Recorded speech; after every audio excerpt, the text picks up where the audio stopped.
Chapter 4798. Those customers took a look.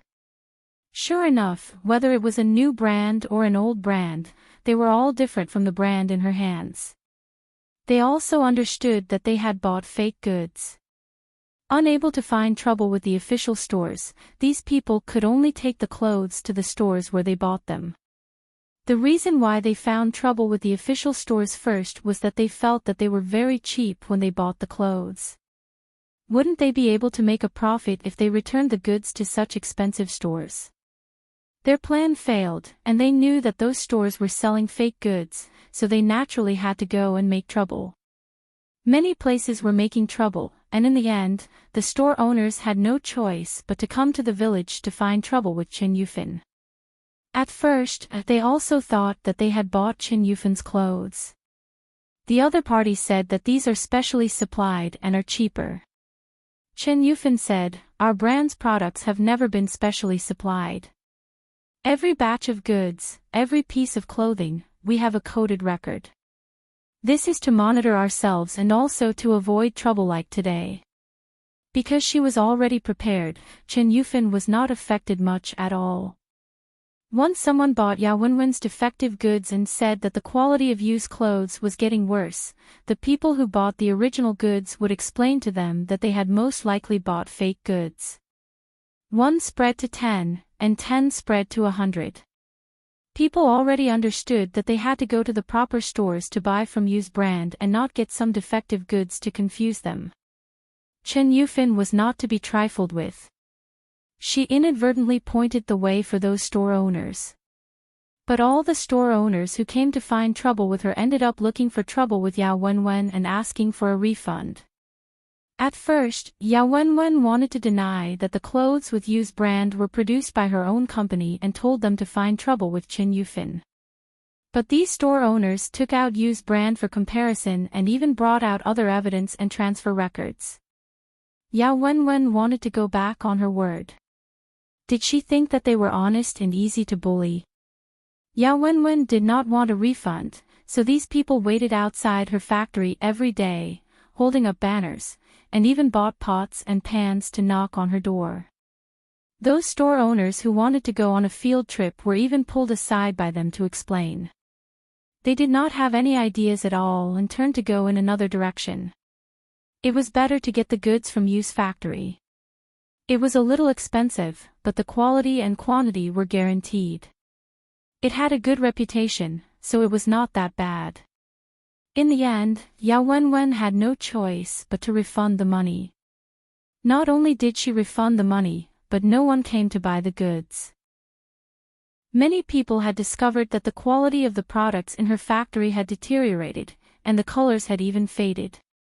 When she sold such things, the customers did not buy them at all and even came to find trouble. A month later, Yao Wenwen's factory closed down. Yao Wenwen knew that many people were going to make trouble for her, so she ran away with the money in her hand.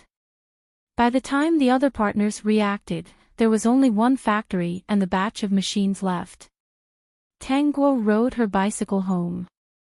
When she passed by, she heard someone crying and cursing Yao Wenwen for being a bitch. Does Yao Wenwen think that we can't do anything just because she ran away? Let's go to the Yao clan. We need an explanation from them.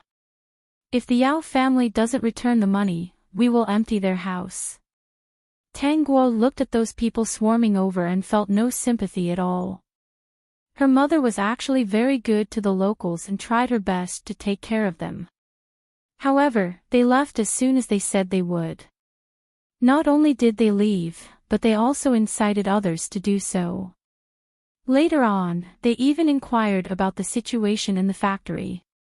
When Yao Wenwen had ruined her mother's reputation, these people only wanted to make money and had no scruples at all. Chapter 4799. They were all heartless people. None of their family Tang factories welcomed them. I heard that the Yao family is in a lot of trouble. Everything in the house has been taken away, including the wash basin. At night, Chen Yufin ate with a bowl in her hand. Yao Wenwen has some ideas, but she doesn't have much experience and is heartless. The Yao family can forget about raising their head in the village in the future, Tang Shi said. Oh right, they should be opening a treatment plant soon. I'm going to buy it. You can buy it, but don't be a sucker. Chen Yufin reminded him. Those people are heartless. If they knew it was you, they would definitely ask for a high price. Second brother, do as you see fit. If the price is too high, forget it. Second brother probably won't ask for a high price. He might even lower the price. Jin Heng said this because he had some understanding of Tang Shi. Tang Shi was more tolerant of people who he approved of and thought highly of.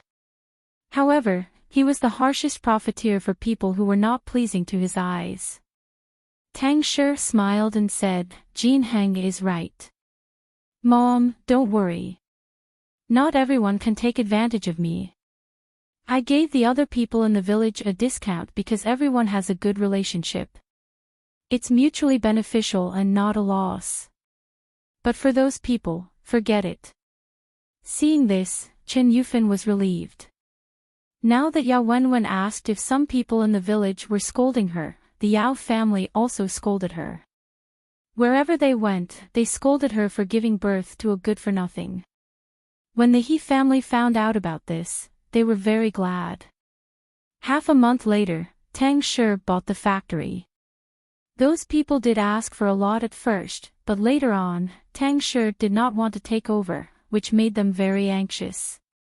When they heard that Tang Shi was going to apply for a land to build a new factory, they panicked and quickly sold it at a low price to recover some money.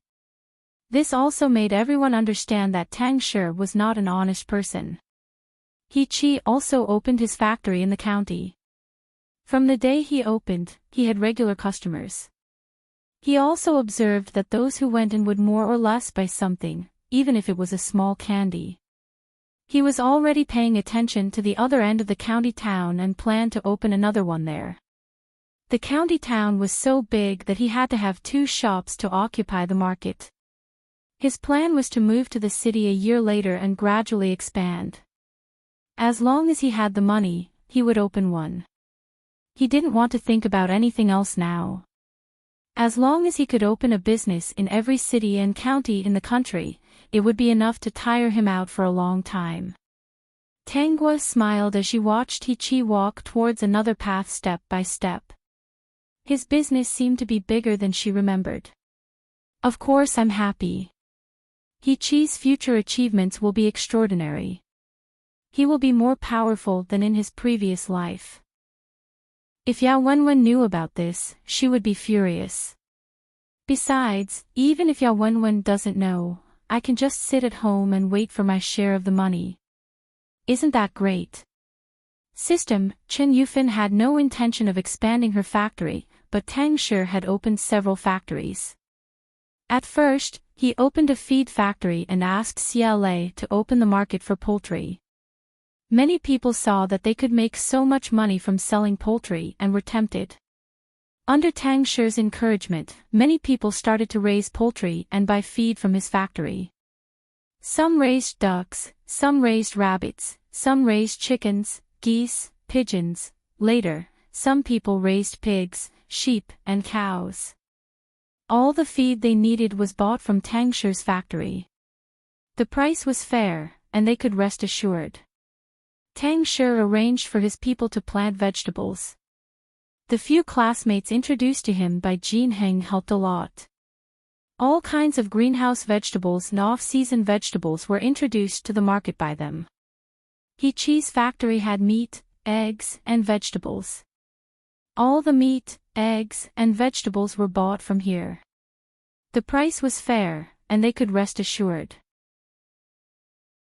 Chapter 4800.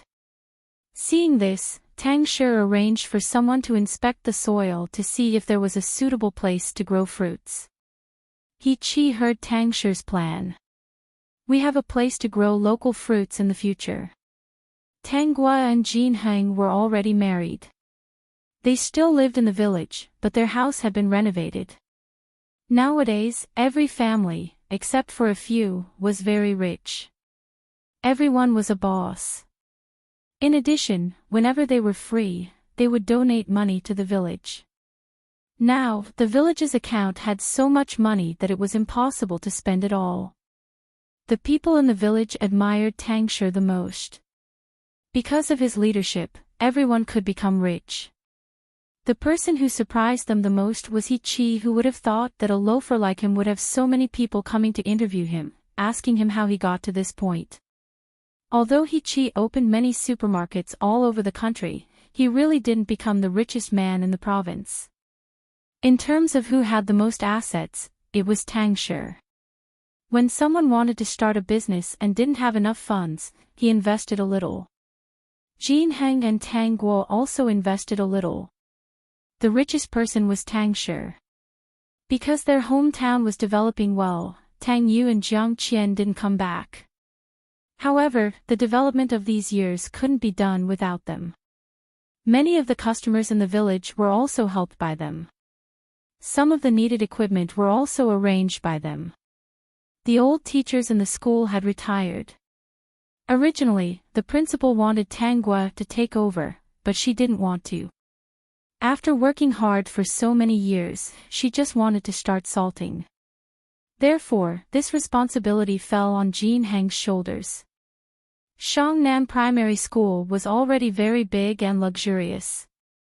Even some parents in the county wanted to send their children to this school. Unlike many years ago, when there was a shortage of teachers, the teachers here were now the most powerful in the entire county. Didn't you say that this is a village? A pot-bellied man turned his head and asked a woman with exquisite makeup beside him. Why doesn't it look like it? There are villas here, and they are even more luxurious than ours. The environment looks good. Didn't you say that there's a factory here? If there's a factory, why is the river so clean? The man asked again. Yao Wenwen was a little nervous. Ever since the car drove in, she didn't feel good. Suddenly, she didn't want to go back. Maybe I took the wrong path. Let's find a hotel to stay in and ask around. How could the changes here be so great? Yao Wenwen shook her head vigorously. Impossible, he must have gone the wrong way. She had only been away for 6 years. In 6 years, this place was like a vacation villa. It was unbelievable. With so many factories in the village, the environment must not be good. He must have taken a wrong turn. Her palms were sweaty. In her previous life, even with Jiang Qian's help, the roads in the village were only slightly better. It was impossible for there to be such a big change. Yao Wenwen wanted to leave, but the man beside her was very interested in this place. This place looks very interesting. It seems to have everything. I like the villa here too. Chapter 4801. As the car drove in, Yao Wenwen saw familiar road signs such as Shangnan Primary School, Shanghe Village, and Shihe Village. She clenched her fists tightly, and her body began to break out in cold sweat. She saw the cars passing by, and each one was no worse than the one she was in now. She had originally come back to show off and teach the family Tang and the He family a lesson. As for the matter of her running away with the money, she was no longer the Yao Wenwen of the past, but the wife of the big boss. Those people used to resent her. If they wanted to leave, they would have to kneel down and lick her boots. In this day and age, whoever had milk was their mother. If they were hungry, they would obediently ask for food. There was no grudge that money could not resolve. Yao Wenwen could no longer recognize this place, nor could she point the way. However, the man beside her was very interested. When he encountered someone, he asked the driver to stop at the side and rolled down the window to ask the person. You're not going the wrong way. Shanghe Village is right ahead. The enthusiastic villager and the man pointed the way. You're the boss from outside, right? Here, follow this road, go straight, and turn around. When the time comes, you'll see a sign. You can find whichever house you want to find on that sign. Because there would be a lot of people coming to the village, to avoid the trouble of asking for directions every time, there was a sign at the entrance of the village with the address of every household on it. The car continued to move. Sure enough, after a while, they saw a sign. At the same time, there was a parking lot in this place. Looking at the roadblock, it indicated that their car could not continue to drive in, so they could only get out and walk. Zhu Chang, are we in the wrong place? After Yao Wenwen got out of the car, she looked at the familiar names on the sign and felt more and more nervous. It had only been 6 years. How could her village have changed so much in such a short time? Even in another 10 or 20 years, there would not be such a village in the country. At least, she had never heard of it. Could it be that what she had done had caused such a big change here? If she had known this would happen, she would not have married He Chi. She would have come out earlier to find this man. No, she would have taken advantage of the fact that she was younger at that time and was familiar with some bosses in her previous life to find a better one. She was too short-sighted and only stared at the village. It was too late to regret. Yao Wenwen only wanted to persuade Zhu Chang to go back. However, Zhu Chang was obviously very interested in this place and wanted to take a look. To Yao Wenwen's relief, the sign did not show the existence of the Yao family. Could it be that the Yao family was not here? Moved away? Or, did he really go the wrong way? Yao Wenwen deceived herself. Yes, she must have gone the wrong way. Zhu Chang also realized that there was no one with the surname Yao. However, he didn't pay too much attention to it. He would just ask someone when the time came. Let's go in and take a look. I think I've heard of this place before, but it has nothing to do with these industries, so I didn't care. But I know someone who said that this is a good place. It said that this place has the largest poultry, livestock farms, greenhouse vegetables, fruits, feed factories, food factories, and clothing factories. However, it was strange. There were so many factories in this place, so why was the environment so good? Logically speaking, this shouldn't be the case. Zhu Chang was very confused. He had also run a factory before. The sewage, waste, and smoke in the factory were all very polluting. This place was really strange. In addition, they didn't see any factories along the way. Chapter 4802. Zhu Chang inquired about the general situation here from passers-by. Only then did he understand that the former factories had been relocated. At present, all the factories were built in one place. The reason why the environment could be maintained was that the villagers did not want to destroy their hometown. Every year, they would spend a lot of money to deal with the pollutants. In fact, what everyone did not know was that Tanghua had contributed a lot of spirit stones to maintain the environment. She remembered that in a certain world, spirit stones could change the water quality, which led to today's situation. Yao Wenwen had confirmed that this place was Shanghe village. Fortunately, the people who were asked for directions just now were all unfamiliar faces, so no one recognized her for the time being. She wanted to leave, but Zhu Chang was still in the mood. I'll ask where the Yao family is. Zhu Chang saw a young man walking over from the opposite side. He smiled and walked over in a few steps. Kid, do you know where the Yao family is in Shanghe village? The Yao family. The young man paused for a moment as if he was thinking. Basically, no one who came to Shanghe village came to look for the Yao family. He lived in Shihe village, but he had difficulties with his homework during the summer vacation, so he went to Family Tang to ask Teacher Tang for advice. He had just come out of Teacher Tang's house. The Yao family had long been isolated by the people in several villages. The Yao family is over there. No matter why Zhu Chang wanted to look for the Yao family, he still pointed the way for Zhu Chang. Go straight to the end, turn left, go straight to the end, and finally turn right. Kid, thank you. Zhu Chang took out a bill and gave it to the young man. The young man pursed his lips and shook his head, passing by him. Perhaps it was an inadvertent glance, but he glanced at Yao Wenwen. This glance stunned him. At that time, he was still young, and he could not forget the person in his memory. It was not because he missed her, but because he could not forget her impatience, indifference, disdain, and calling him a burden. The memory that had been covered in dust was opened the moment he saw Yao Wenwen. This young man was He Ping. He recognized Yao Wenwen. He knew everything about Yao Wenwen. Perhaps his father was He Qi, and his teacher was Tang Gua. Therefore, the villagers did not look at him strangely. On the contrary, they were very sympathetic and looked at him and Yao Wenwen separately. Yao Wenwen didn't recognize He Ping. She was so preoccupied that she didn't notice He Ping's gaze and quickly followed Zhu Chang. Did she come back in glory? He Ping's gaze was fixed on Yao Wenwen's back. He only retracted his gaze when she disappeared from his sight.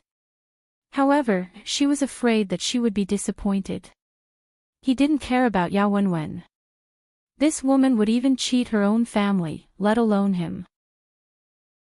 There's actually a small supermarket here. I'm a little thirsty.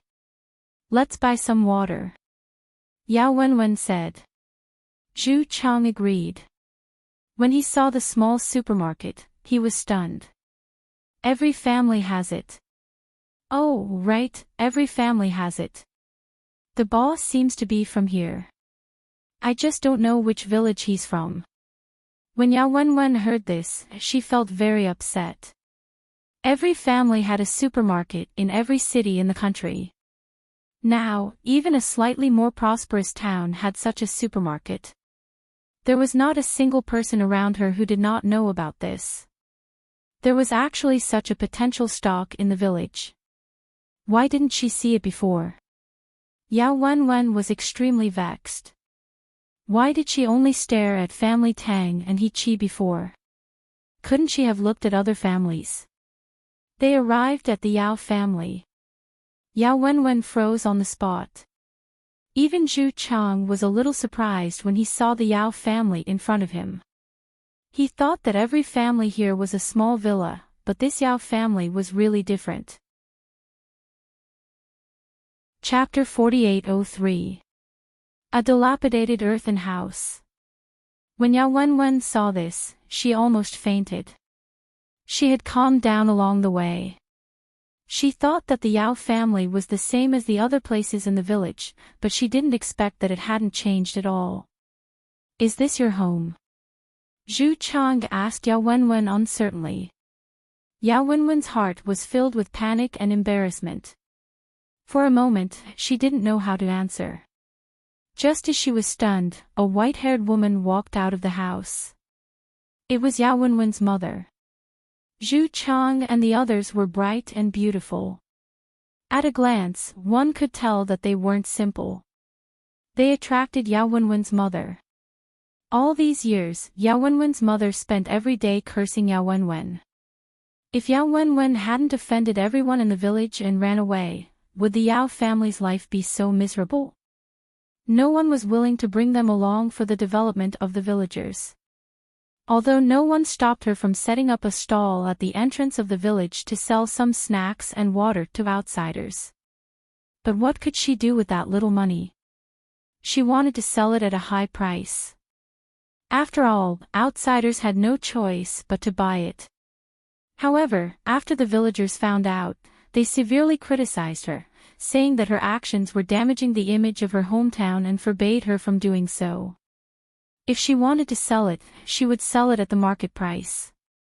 Yao Wenwen's mother had no choice but to sell it at a high price. Even so, the family couldn't save money. Yao Wenwen's debts were all on her head. After all, she was the one who borrowed a lot of money. With just a little money, someone would come up to collect the debt. Yao Xianxian wouldn't give her money.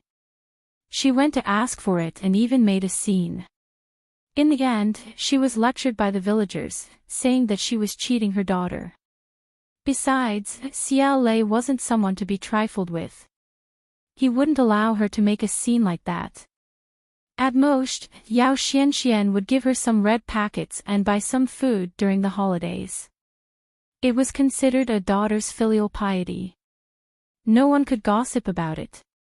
Yao Wenwen's mother first saw Zhu Chang, then her gaze shifted to Yao Wenwen, who was beside Zhu Chang. The moment she saw Yao Wenwen's mother threw the dustpan in her hand to the ground. She ran to Yao Wenwen in an instant and pounced on her. "You bitch, you're finally back. You've caused me so much suffering. Why did I give birth to a money-losing thing like you? I'll beat you to death." Mother Yao was like a lunatic, holding Yao Wenwen down and hitting her. Seeing Yao Wenwen reminded her of what the Yao family had been through all these years. If it weren't for Yao Wenwen, the Yao family would definitely be able to live in a small villa and drive a luxury car like everyone else. Yao Wenwen was suddenly pounced on and couldn't react for a moment. "Old man, come out quickly.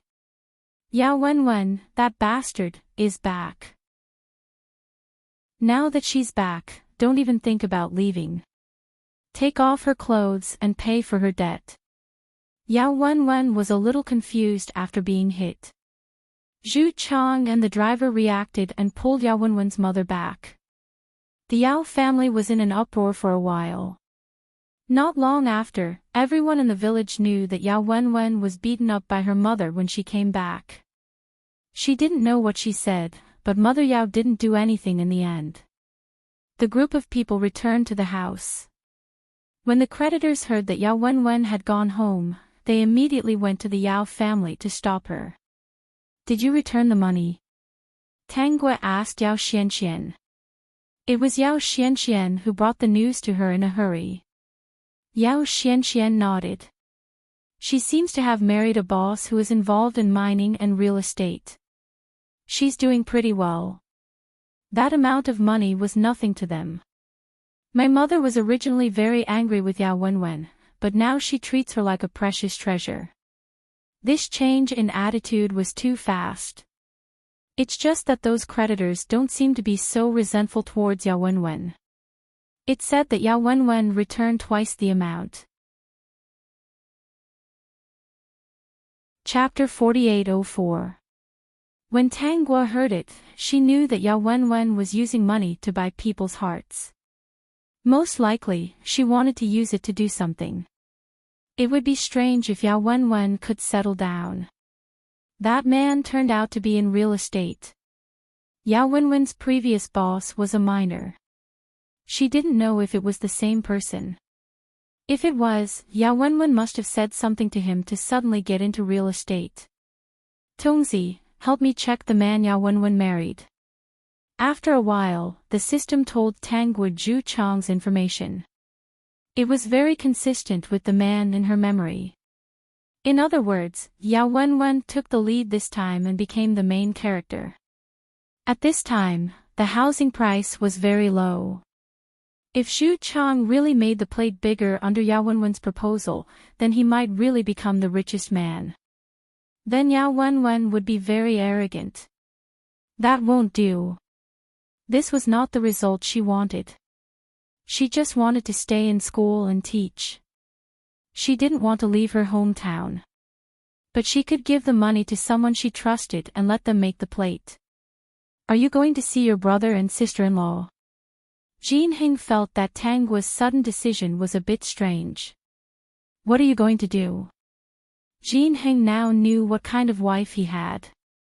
The development of everyone in the Tang family, no, the development of the village, was closely related to her. This time, she actually wanted to see his brother and sister-in-law in person. Jean Hing felt that this matter was not simple. "Well, isn't Yao Wenwen back? I heard that her husband is in real estate and is currently making the plate. I have a hunch. If they continue like this, the housing price will rise rapidly in the future." Tang Gui smiled and said, "Isn't a house meant to be lived in? It's so expensive. If you can't afford to live in it, then what's the point? Jin Heng understood that Tang Guo wanted to destroy it. To put it bluntly, she wanted Tang Yu and his wife to make the plate and control the entire plate. In the future, whether the housing price would rise or not and how much it would rise, they would have the final say. If you want to do it, then do it. The money is with you. Jin Heng had no concept of money since he was a child.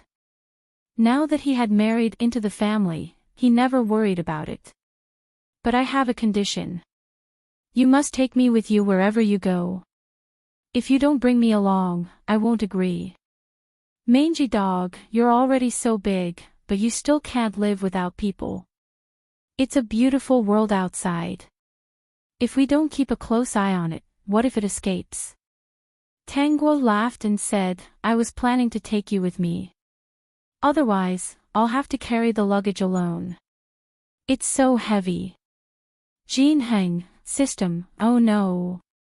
Tang Guo told Chen Yufan and Tang Shi about her plan. In the past few days, she had even come up with a plan. Anyway, the market was there. As long as her brother and sister-in-law occupied the main market share, Yao Wenwen would not be able to make any big waves. Not only that, but she also wanted Yao Wenwen to suffer a huge loss. Tongzi, from today onwards, inform me of Yao Wenwen's movements. Whenever she suggests Zhu Chang to enter any industry, you have to pay more attention to it. There were many people she could use. Even if she ran out of family Tang people, there was still Yao Xuanchuan's family, the He family, and anyone in the village who was on good terms with her. Even if Yao Wenwen had 3 heads and 6 arms, she couldn't compare to her. Tang Guo and Jin Heng hurriedly went to see Tang Yu and his wife and placed the plan in front of them. After they finished reading it, both of them expressed their approval. Chapter 4805. When Tang Guo came back again, it was a month later. Yao Xianxian heard about it and ran over to tell her about the recent changes in the Yao family. They're building a house. It's one size bigger than the villas in the village. My mother is very popular now. When she met me before, she was still mocking me. Tang Guo comforted her. Just live your own life. If you really do something, she won't let go. I know. It's been so many years. How can I not understand? She's already 30 years old. Yao Xianxian suddenly sighed. Yeah, time flies. We're already 30. By the way, Tang Guo, time seems to be very kind to you. Why do you still look like an 18-year-old girl? Tang Guo touched the mirror beside her and pulled Yao Xianxian to look at herself. You look like you're only around 20 years old. Don't speak so old. Everyone in the village knew how much Xiao Lei doted on Yao Xianxian. Not many people were not envious. Zhu Chang knew about Yao Wenwen's previous incident and did not have much of a reaction. In his opinion, this was just a normal operation. If he was in the same situation as before, he would take the money and leave quickly. Only by leaving some money behind could he have the capital to make a comeback. When Tang Guo knew about this, she was even more impolite. As long as Zhu Chang was involved in an industry with prospects, she would write a proposal and send it to Tang Yu and his wife. What they wanted to do, whether it was done by themselves or with others, was none of her business. Yao Wenwen did not mention that she had a child, and the Yao family would not say anything either. Zhu Chang was very busy and went back after a few days. Yao Wenwen did not go back for the time being. She planned to stay here and give the Yao family face. Mother Yao asked her if she wanted to visit Heping. Yao Wenwen shook her head. She could not visit Heping now. He was a burden. Mother Yao did not mind and urged Yao Wenwen to quickly give birth to another child. The He family also gathered together. Heping was already so old, and they were asking for his opinion. He Ping said that he did not care about Yao Wenwen, so he was not willing to go. However, the village was only so big, so they would still meet. Yao Wenwen went to the town to look around and bumped into He Chi and He Ping. He Chi was dressed like a commoner, and He Ping was the same. When the shop assistant called He Chi boss, Yao Wenwen was stunned. At that time, communication was not very developed. Yao Wenwen did not pay much attention to the information in the business circle. How could she know that He Chi was the boss of every family? Yao Wenwen didn't believe it, but soon enough, she saw a man dressed in a suit walk in. This time, he called Mr. He and handed him a document. He Chi was now very reserved. He had restrained all his arrogance and looked very ordinary on the surface. He had no plans to remarry. His biological mother was not good to his son. He was afraid that if he married someone else, it would be even worse for his son. In the end, Yao Wenwen found out that He Chi was the boss of a chain store, not an agent. She was so angry that she almost vomited blood. This time, she was so angry that she fell ill. She didn't allow the Yao family to mention anything about He Chi, even every family had it. She planned to never go shopping in the future. She originally wanted to show off in the village and show off some famous brands, but she realized that the villagers didn't care about that at all. Yao Wenwen left again. She had to make Zhu Chang rich and teach the people here a lesson. Yao Wenwen's movements had always been under the system's attention. No matter what she suggested to Zhu Chang, Tang Guo would immediately write a plan and get someone to do it. Tang Guo had no intention of leaving her hometown. She felt very happy being a teacher in the village. However, a new female teacher had recently arrived, which made her unhappy. It was said that this new teacher had a big background. She was the daughter of a big boss somewhere. She heard that the village was not bad, so she tried her best to get in. On the first day of reporting, Su Xinlu was attracted to Jin Heng when she saw Jin Heng. She had no lack of suitors, but all of them combined couldn't compare to Jin Heng. On Jin Heng's body, there was a very attractive temperament. Especially when she found out that Tang Guo was only a high school graduate, but she was actually a teacher in such a good primary school.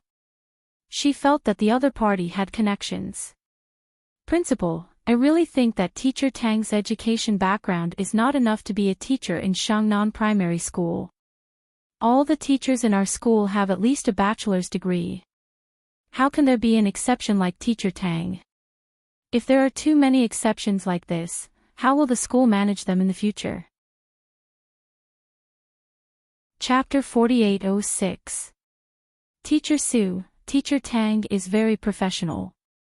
Every student in the class she is in charge of is very outstanding. If you think that to be a good teacher, you only need a superficial education, isn't that too one-sided? Jin Heng said seriously. Ever since he got together with Tang Guo, she was improving every day. Even if she did not take the exam, there were not many people who could compare with her. Moreover, there was no rule that a high school graduate could not teach in Shangnan Primary School. If Tang Guo was really prevented from teaching by such a rule, then Shangnan Primary School would be in big trouble. Su Xinlu was not from here. She only knew that this place was the most prosperous village in the country. Previously, she accompanied her father to this place to check out the place to buy goods. As for how this place developed, she did not know and did not want to know. She just thought that Shangnan Primary School was very beautiful. The configuration inside was actually the best in the country. She wanted to be a teacher. Since she found such a place, she naturally wanted to go to this best primary school. Who knew that there was an exception in this school, and that was Tang Guo? How could someone who had only graduated from high school be able to teach students here? If the teachers in other mountain villages were at this level, then it would be fine. This was the best Shangnan Primary School. When she knew that Tang Guo and Jin Heng were husband and wife, she guessed that Tang Guo could enter this school because of Jin Heng. If she stayed here for a few months and understood the situation clearly, she would not be so sure. Principal, are you covering up for her? Because you and teacher Tang are husband and wife, you are covering up for her. Do you think that because you are the principal, you can do whatever you want in Shangnan Primary School? Su Xinlu was not afraid.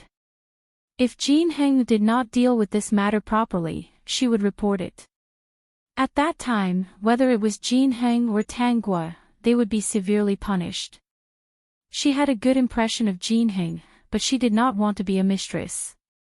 She did not want to have a reputation of destroying other people's families. Since these two were husband and wife and covered up for each other, then she would not let them stay in Shangnan Primary School. When the time came, Jin Heng would not be able to be the principal. Let's see if he would regret it. He had ruined his future for a woman. Principal, please consider my suggestion. Su Xinlu did not wait for Jin Heng to speak. She turned and left. She gave Jin Heng 3 days. If he did not deal with this matter within 3 days, she would report it to the Education Bureau. Jin Heng frowned. How could there be such a teacher in Shangnan Primary School? Su Xinlu's appearance had alerted him to one thing: Shangnan Primary School was no longer simple. The school was never short of money. Currently, there was a large sum of money in the school's account, and the amount of money was increasing every year. Most of it was donated by the villagers who made a fortune nearby, and some of it was donated by the students who went out. No matter how much or how little it was a sign of everyone's goodwill. Ever since the old principal, the accounts had been made public. Every year, there would be an announcement about what was bought and where the money was spent. At this time, Jin Heng suddenly realized that Shangnan Primary School might have become the best primary school in the country. As for the new teacher, he could not follow the old rules. A teacher like Su Xinlu was definitely not suitable for Shangnan Primary School. How could a teacher question the professional level of other teachers on the 3rd day of work? She did not even know about it, and she was already making a fuss about her education. He did not take Su Xinlu seriously. Instead, he was thinking about how to hire teachers in the future. Chapter 4807. That teacher Su came to find you. Tang Guo went to Jin Heng's office after class. Why did she come to find you? Jin Heng quickly said, she came to find trouble. His look of "don't misunderstand" was simply amusing. We were talking with the door open. Why are you so nervous? I didn't suspect anything. Tang Guo sat opposite Jin Heng, her eyes full of laughter. What did she come to find trouble with? Jin Heng, she said that you don't have enough education and don't deserve to be a student of Shangnan Primary School. She wanted me to deal with it quickly. Xiao Guo, she even threatened me. If I don't deal with it, she'll probably report it. She's crazy. Tang Guo was speechless. She was just too lazy to take the exam. If she went out to study, she would waste a few years. What do you plan to do? Let her be. Jin Heng didn't care much about Su Xinlu. I'm thinking about another thing. In the future, when Shangnan Primary School hires teachers, it might be stricter. I don't think a direct transfer like this is suitable for Shangnan Primary School. Everyone is coming here. I think the school needs to come up with some rules to select the teachers. That's a good idea.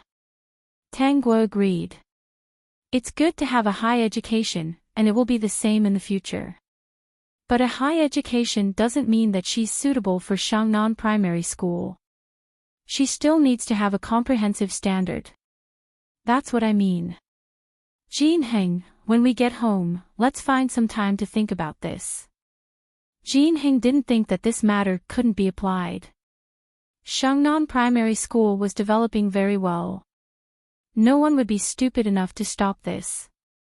After Tang Guo left the office, she asked the system, what's Su Xinlu's background?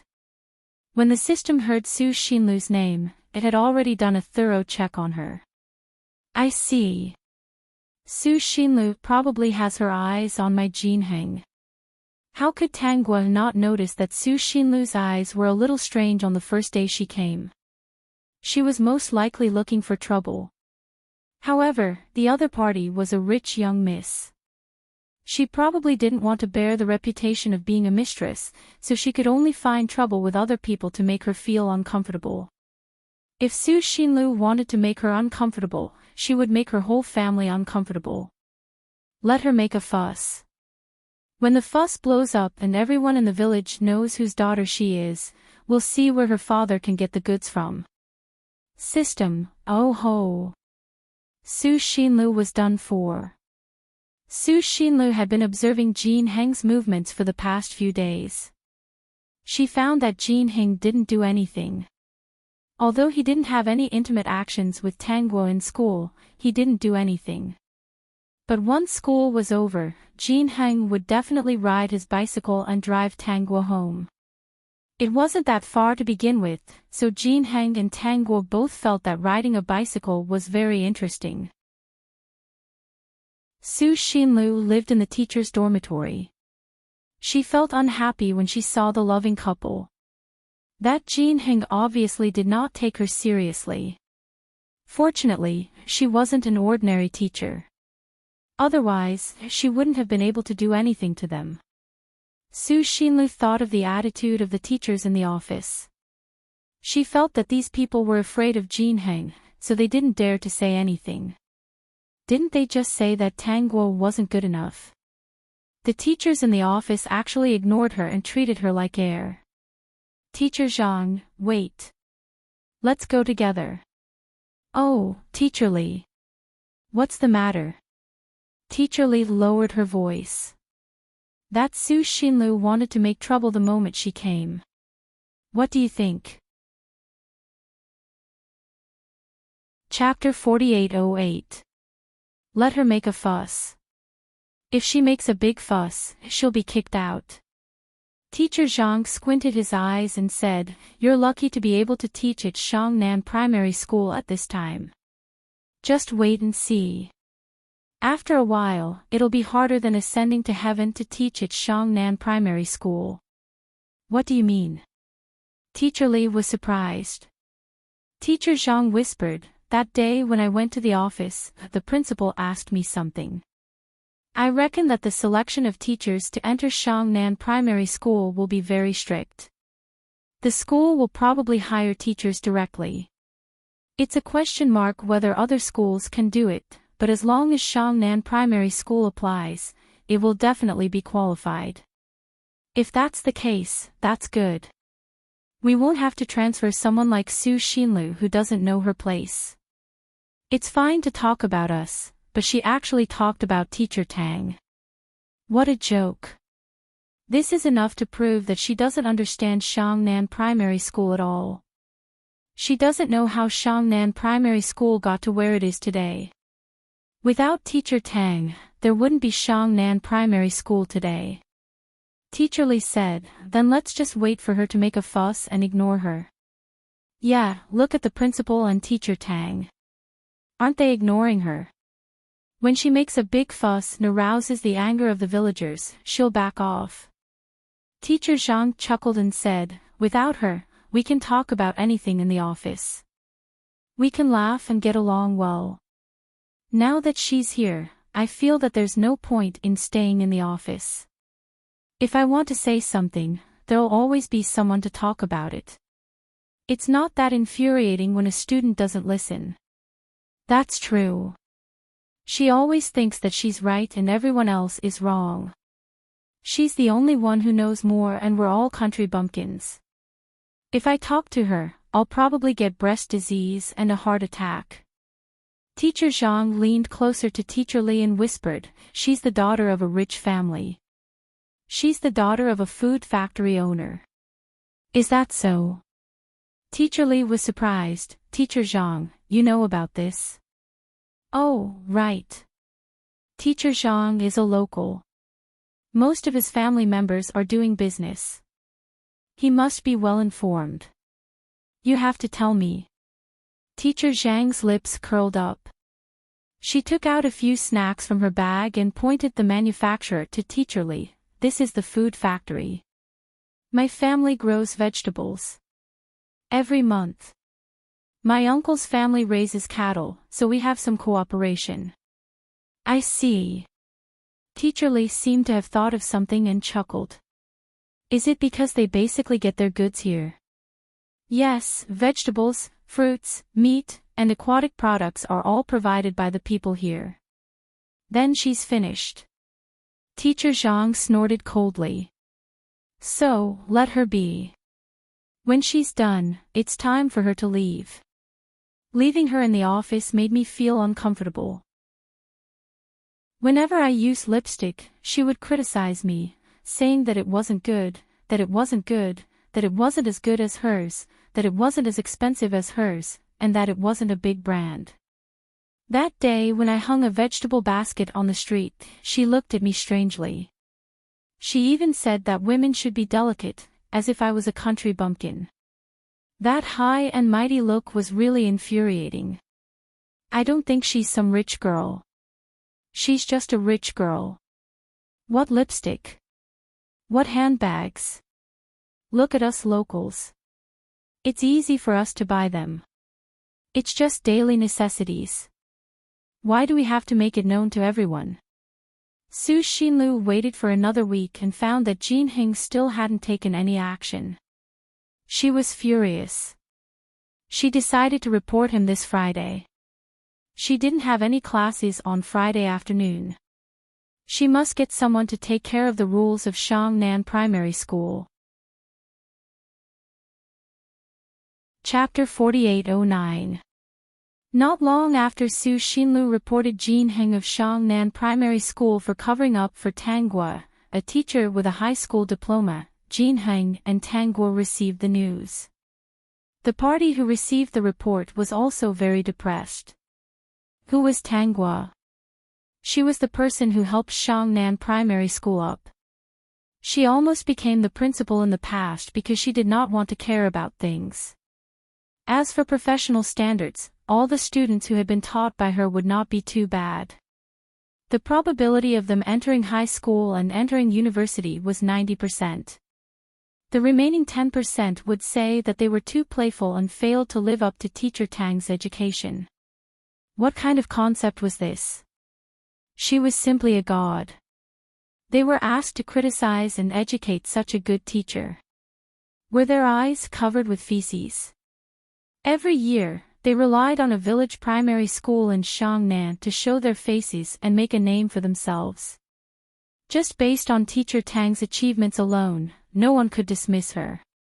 Teacher Tang's literacy work in the past had made everyone in the few villages near her literate, not just the young children. However, they had to care about why Su Xinlu wanted to report Tang Guo. After all, it was related to a very outstanding teacher. On Monday, the higher-ups arranged for someone to come to the school to observe the situation. Su Xinlu was excited at first, but she didn't expect what happened next. The person who came called her and Tang Guo together. First, he went to the class that Tang Guo taught this morning and asked the students what class they had today. The students answered obediently. Then, he asked the students if they understood what he said. The students all answered that they understood. The leader picked a few students and asked them. He had come to take notes before. Su Xinlu looked at these students and answered the questions in an orderly manner. Almost any one of them was randomly picked, and they all answered fluently. Students, what do you think of Teacher Tang's class? Is there anything that you don't understand, or are you bored or confused? The leader asked with a smile. The students answered loudly, no, Teacher Tang's class is interesting and lively. No matter how difficult the question is, as long as it is taught by Teacher Tang, I can understand it immediately. It is very strange. Moreover, I have never been distracted in Teacher Tang's class. Yes, I can understand every question in Teacher Tang's class. The leader nodded in satisfaction. I was in your classroom the last time. I also think that Teacher Tang's class is very interesting and easy to understand. I really didn't notice that any of the students were distracted. Moreover, all of you answered the questions very enthusiastically, which means that Teacher Tang taught you well. Since Su Xinlu had reported it, they had to come and take a look. Not only did they have to take a look, but they also had to prove Teacher Tang's innocence and let others know whether she was good enough or not. Was it enough? Didn't the scene in front of him prove it? The leader then looked at Su Xinlu, who didn't look too good. Teacher Su, it should be your class next. The subject you're teaching overlaps with Teacher Tang's, and it just so happens that you're in another class. In that case, we'll go and see you in class next time. After class, we'll ask about the other students. The leader didn't say it clearly, but Su Xinlu understood that if she couldn't reach Tangguo's level, she wouldn't be qualified to question Tangguo. Su Xinlu was panicking, but she was unwilling to accept it. She had graduated from university. How could she lose to a high school student? Su Xinlu worked hard to complete the class. She believed that she had already performed perfectly. The leader asked the same questions as before, and the students stood up to answer. Chapter 48:10. Su Xinlu's hands and feet turned cold when she saw the students stuttering their answers. Half of the people who started smoking couldn't answer. Teacher Su, it seems that you still need to improve your teaching standards. Children are all the same. As teachers, we have to constantly improve our professional standards so that we can bring the best to these children. There are no stupid children. There are only teachers who don't know how to teach. Su Xinlu was criticized. She knew that the report would be left unsettled. But she was really unwilling to accept it. What could a high school student teach? She felt that these people had informed Tangguo in advance so that she could be prepared. Su Xinlu's incident had already been publicized. The villagers nearby all knew that Su Xinlu had reported Tangguo and wanted to stop Tangguo from being a teacher. This incident had undoubtedly made the villagers angry. How dare someone bully Teacher Tang? If they were ordinary villagers, they might have gone to the school and demanded that she be fired. But the school was in their village and the principal was Jin Heng. This was also Teacher Tang's hard work. If they went to the school and made a scene, wouldn't they be adding trouble to her?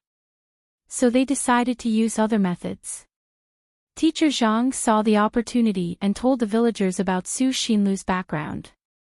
When everyone knew that the food factory owner was Su Xinlu's father, they understood.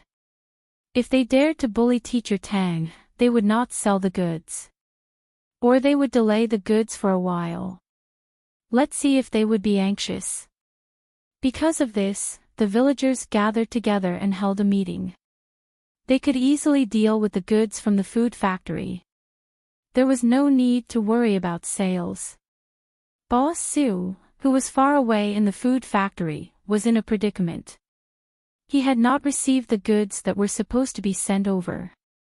Not only that, but the goods from the few villages near Shangha village had not been received. He called and asked, but the other party only said, "Boss Su, you are a good person. It's not that we don't want to give you the goods. It's that your Su group is too much of a bully. We can't give you the goods." He bullied people? When did he bully people? Did he dare to bully the ancestors of these few villages? Their goods were good and the price was reasonable. It was hard to find such suppliers now. Otherwise, his food factory would not be so big. What made him even more devastated was that Jia Yu also said that they needed to consider their future cooperation. This was his biggest client. If the other party didn't want his things, then he could only wait to go bankrupt. There were so many food factories now. If they really cut ties with the other party, they would really have no chance. Boss Sue realized that the matter was not simple. Otherwise, it would not be possible for the people from several villages to join forces to cause trouble. He planned to go there personally to see the situation, and he planned to leave overnight. On the third day, he came to the village to meet the previous supplier and the boss of each family. Boss Sue, do you know why I am where I am today? He asked. Boss Sue didn't quite understand. He was a legend. Everyone knew that he used to be a hooligan, but he suddenly woke up one day. In just a few years, he opened his business all over the country. It's because of a person's words that woke me up. He added, do you know who this person knows? How would Boss Sue know? He still asked politely. He felt that Su Xinlu was not a good person, but Boss Sue was still a good person. This time, they just wanted to give him a warning. They didn't really intend to make him go bankrupt. After all, this matter was about Su Xinlu, not Boss Sue. But only by giving a warning would Boss Sue take good care of Su Xinlu. Teacher Tang was someone they respected. They couldn't tolerate an outsider bullying her. Teacher Tang from Shangnan Primary School, Tanggua, He replied. Do you think such a person is a good teacher? Boss Sue answered without hesitation, of course. Chapter 48:11. But someone actually questioned Teacher Tang's professionalism and said that she didn't deserve to be a teacher at Shangnan Primary School with only a high school diploma. They even went to report her. The higher-ups came and then left. Do you know why? It's because Teacher Tang's professionalism is very strong. The higher-ups didn't think there was any problem. They came because they couldn't ignore the fact that someone had reported them. But they saw that Teacher Tang's professionalism was enough, so they left. All of us locals know Teacher Tang. Her professional standards are not shown by her academic qualifications. Shouldn't a teacher's professionalism be based on the results of the students she teaches? Her students are outstanding enough. It doesn't matter if they have a degree, that means that her professionalism isn't questionable. But some people only care about education and don't know the truth. They just rely on their shallow knowledge and casually report a good teacher. Boss Sue, we can't tolerate such things happening. Alright, Boss Sue, I won't keep you for lunch today. I still have something to do. Boss Sue was chased out, but he was a smart person. He wouldn't say these things to him for no reason. The person who stopped him from getting the goods must have something to do with Teacher Tang. As long as he found out what happened recently, he might be able to find out. At this moment, the secretary beside him suddenly said, Boss Sue, Miss Sue seems to be teaching at Shangnan Primary School. Do you want to go and take a look? Boss Sue wanted to wave his hand and say that he didn't want to go, but he was very busy now. How could he have the time to catch up with her? He wanted to wait until the matter was resolved. The people he met before treated him well, which meant that they didn't hate him. It seemed that there was still a chance for them to work together. The premise was that he could resolve the matter and eliminate the misunderstanding. He might have been implicated by something. He didn't know who it was that wanted to kill him. If he was caught, he would definitely teach that person a lesson. The secretary's reminder stunned Boss Sue. What did you say? Miss Sue is at Shangnan Primary School. Boss Sue was stunned. Teacher Tang was at Shangnan Primary School, and so was Su Xinlu. Perhaps he understood.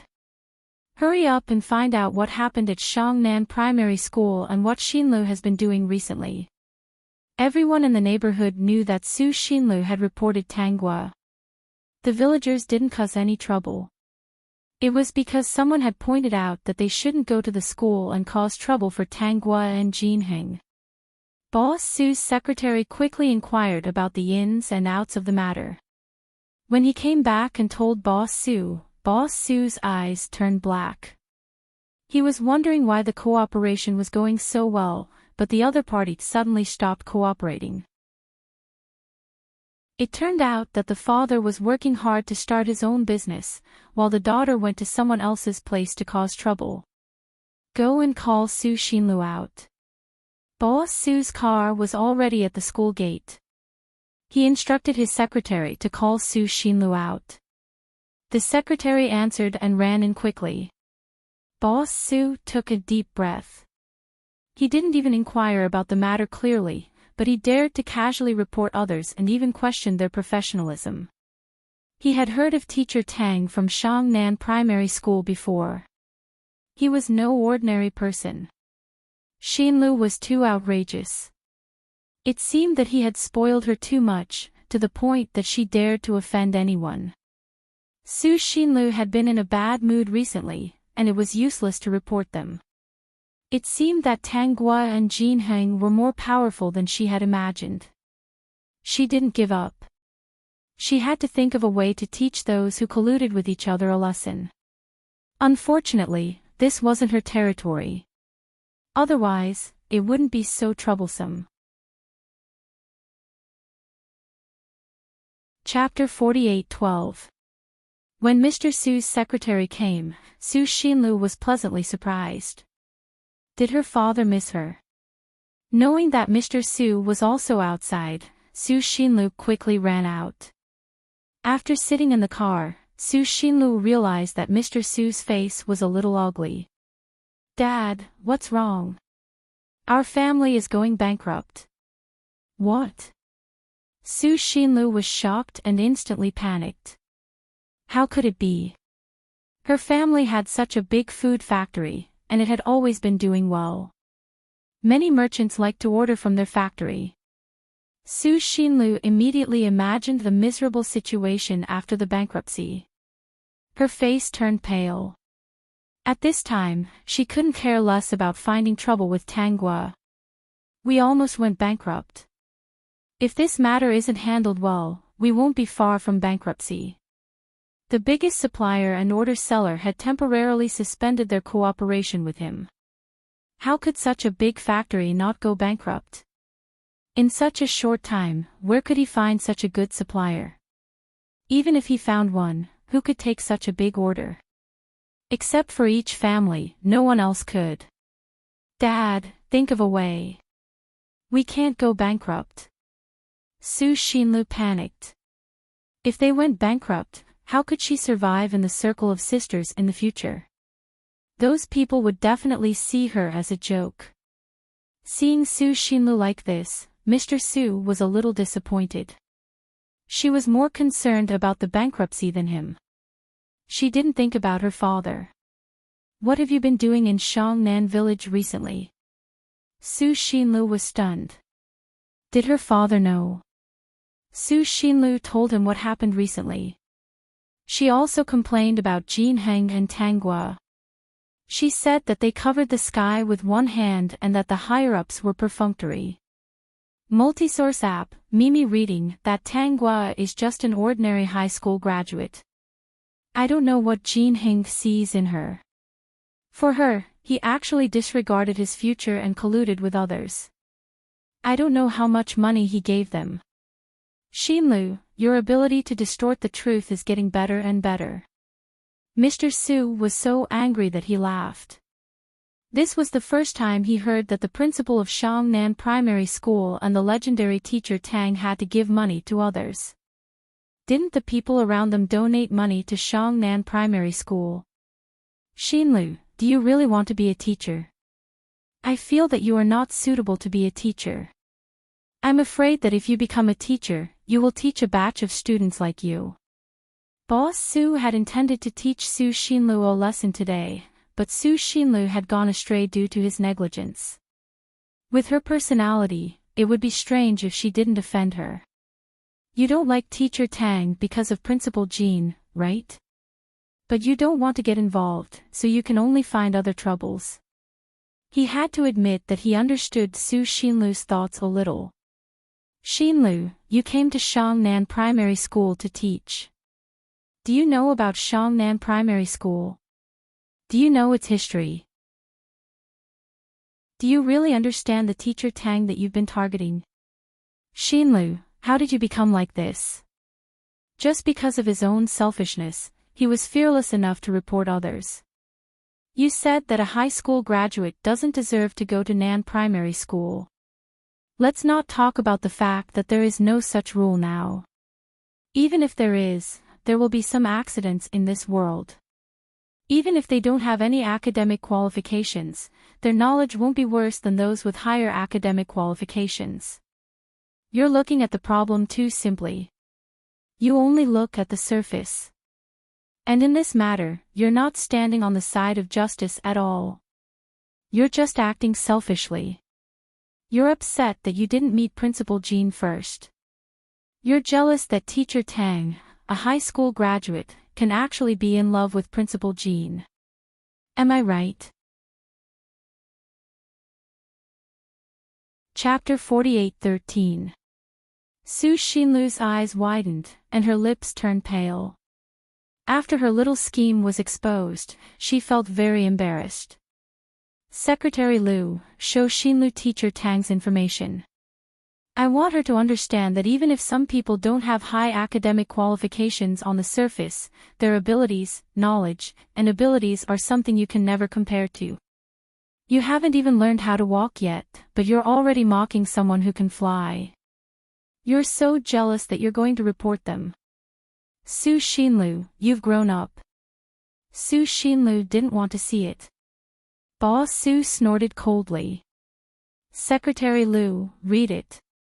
It wasn't difficult to check what Tanggua had done. It was all publicized by the school. In fact, Tanggua's achievements could be seen in some corners of the school. Unfortunately, Su Xinlu didn't look at those at all.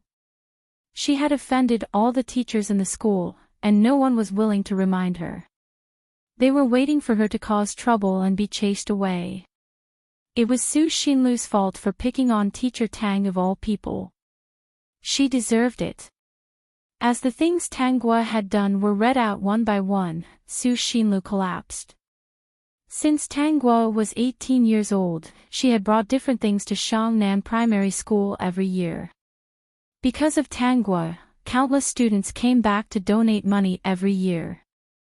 Not only that, there were also some letters from students to Tanggua. Su Xinlu was completely speechless when she heard that some of the students in junior high and high school had come back to ask about Tanggua's experience. Tanggua in this information was almost omnipotent. It was said that she had learned from Jean Heng while teaching students. Jean Heng's knowledge was unquestionable. There was also Jean Heng's evaluation of her. No matter what it was, she could learn it as soon as she learned it. Until now, there was nothing that could teach her. What did this mean? It meant that her ability had surpassed Jean Heng's. Su Xinlu actually doubted her with a mere first-grade education. That was simply a joke. Su Xinlu's eyes were red, and she couldn't help but cry. Do you think that I can do whatever I want just because I've opened a factory and my business is big enough that everyone in the area will be polite to me? That I can throw a tantrum wherever I go? There's always someone better than you. Any random person in this place is more capable than me. Furthermore, their achievements are closely related to Teacher Tang. Do you know that He Qi is the boss of every family? Of course, Su Xinlu knew. Now, she was sobbing so hard that she couldn't speak. Why was it like this? Tanggua was just a high school student. How could she be so capable? Thinking back to the past, she felt that she had nowhere to put her face. He Qi used to be a famous loafer. I met him today, and he personally told me the history of his family and how he got on the right path. It was all because of what Teacher Tang had said back then. With just a few words of advice, he was able to bring out a boss from every family. Let's talk about the factory. Our factory supplies goods from Shanghai village and a few other villages. Looking at the whole country, the suppliers here are the most honest. The goods are good, they don't cheat, and the price is fair. If it weren't for their supply, my factory wouldn't have been able to do what it does today. Moreover, they don't lack sales, so why are they willing to continue supplying me? Maybe it's because I'm a good person who keeps my word. The factory's biggest customer is He-Chi, who has everything. And they are all closely related to Teacher Tang. They have suspended their cooperation, which means that they didn't supply me on time. Family U has also suspended their supply. Chapter 48:14. They're doing this because you didn't distinguish right from wrong and slandered Teacher Tang, whom they respect a lot. They didn't cut me off directly because they saw that I was an honest person. They're willing to see me because they're giving me a way out. Tomorrow is Monday. Come with me to school to apologize, then resign and leave Shangnan Primary School. Su Xinlu wanted to say no and throw a tantrum. Boss Su didn't give her a chance to speak. It's fine if you don't agree. I'll take care of this myself. Seeing Su Xinlu's happy expression, Boss Su was even more disappointed. In the future, my assets will have nothing to do with you. Don't use my power to show off and bully people. Mr. He and the others aren't unreasonable. I'll personally apologize to Teacher Tang. As for you, I'll help you get transferred away. Give me an answer tomorrow morning. Su Xinlu was kicked out of the car. She understood that this time, her father wouldn't be on her side. She crouched down and hugged her knees as she cried. How could she have known that Tang Guo was so powerful? If she had known, she wouldn't have dared to provoke her. On Monday, Boss Su took Su Xinlu to Tang Guo's office to apologize. Tang Guo had already received the news. She accepted Boss Su's apology. This person was quite sincere. As long as he transferred Su Xinlu away, it was fine. Xinlu, there are many hidden dragons and crouching tigers in this world. Your father is nothing. With your personality, if you continue, you'll offend others. This time, it's because they're nice people that they didn't make a fuss. Otherwise, our family would be facing bankruptcy. Let's learn a lesson. Boss Su sighed. Drive. The crisis was resolved, but he didn't know if his daughter could be turned around. He could only pay more attention to this in the future. Su Xinlu wasn't his only daughter. He also had a younger daughter in her teens. When he got back, he had to pay more attention. With Su Xinlu's personality, he was afraid she wouldn't be able to manage the family business well. She didn't have much ability, but she was quite good at causing trouble. After the incident with Su Xinlu, Tang Guo's life returned to normal. From time to time, because of Yao Wenwen's actions, she would write some plans and send them to Tang Yu and his wife for them to decide on.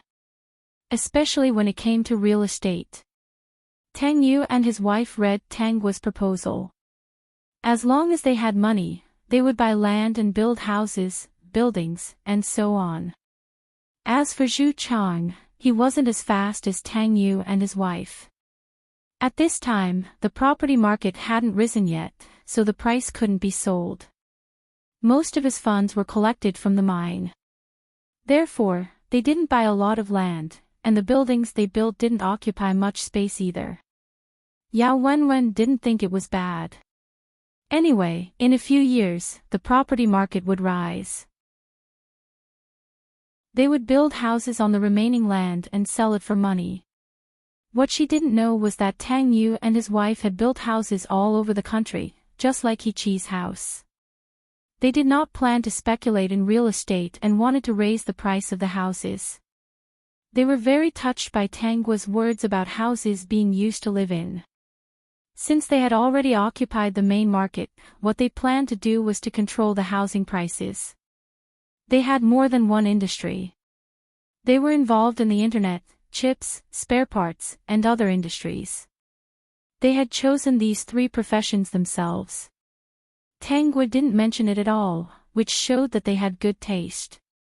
When Yao Wenwen thought that housing prices would soar, Zhu Chang also thought that he was going to make money. Now, more and more people wanted to run to the city. After all, the resources in the city were better. It was normal for housing prices to soar rapidly.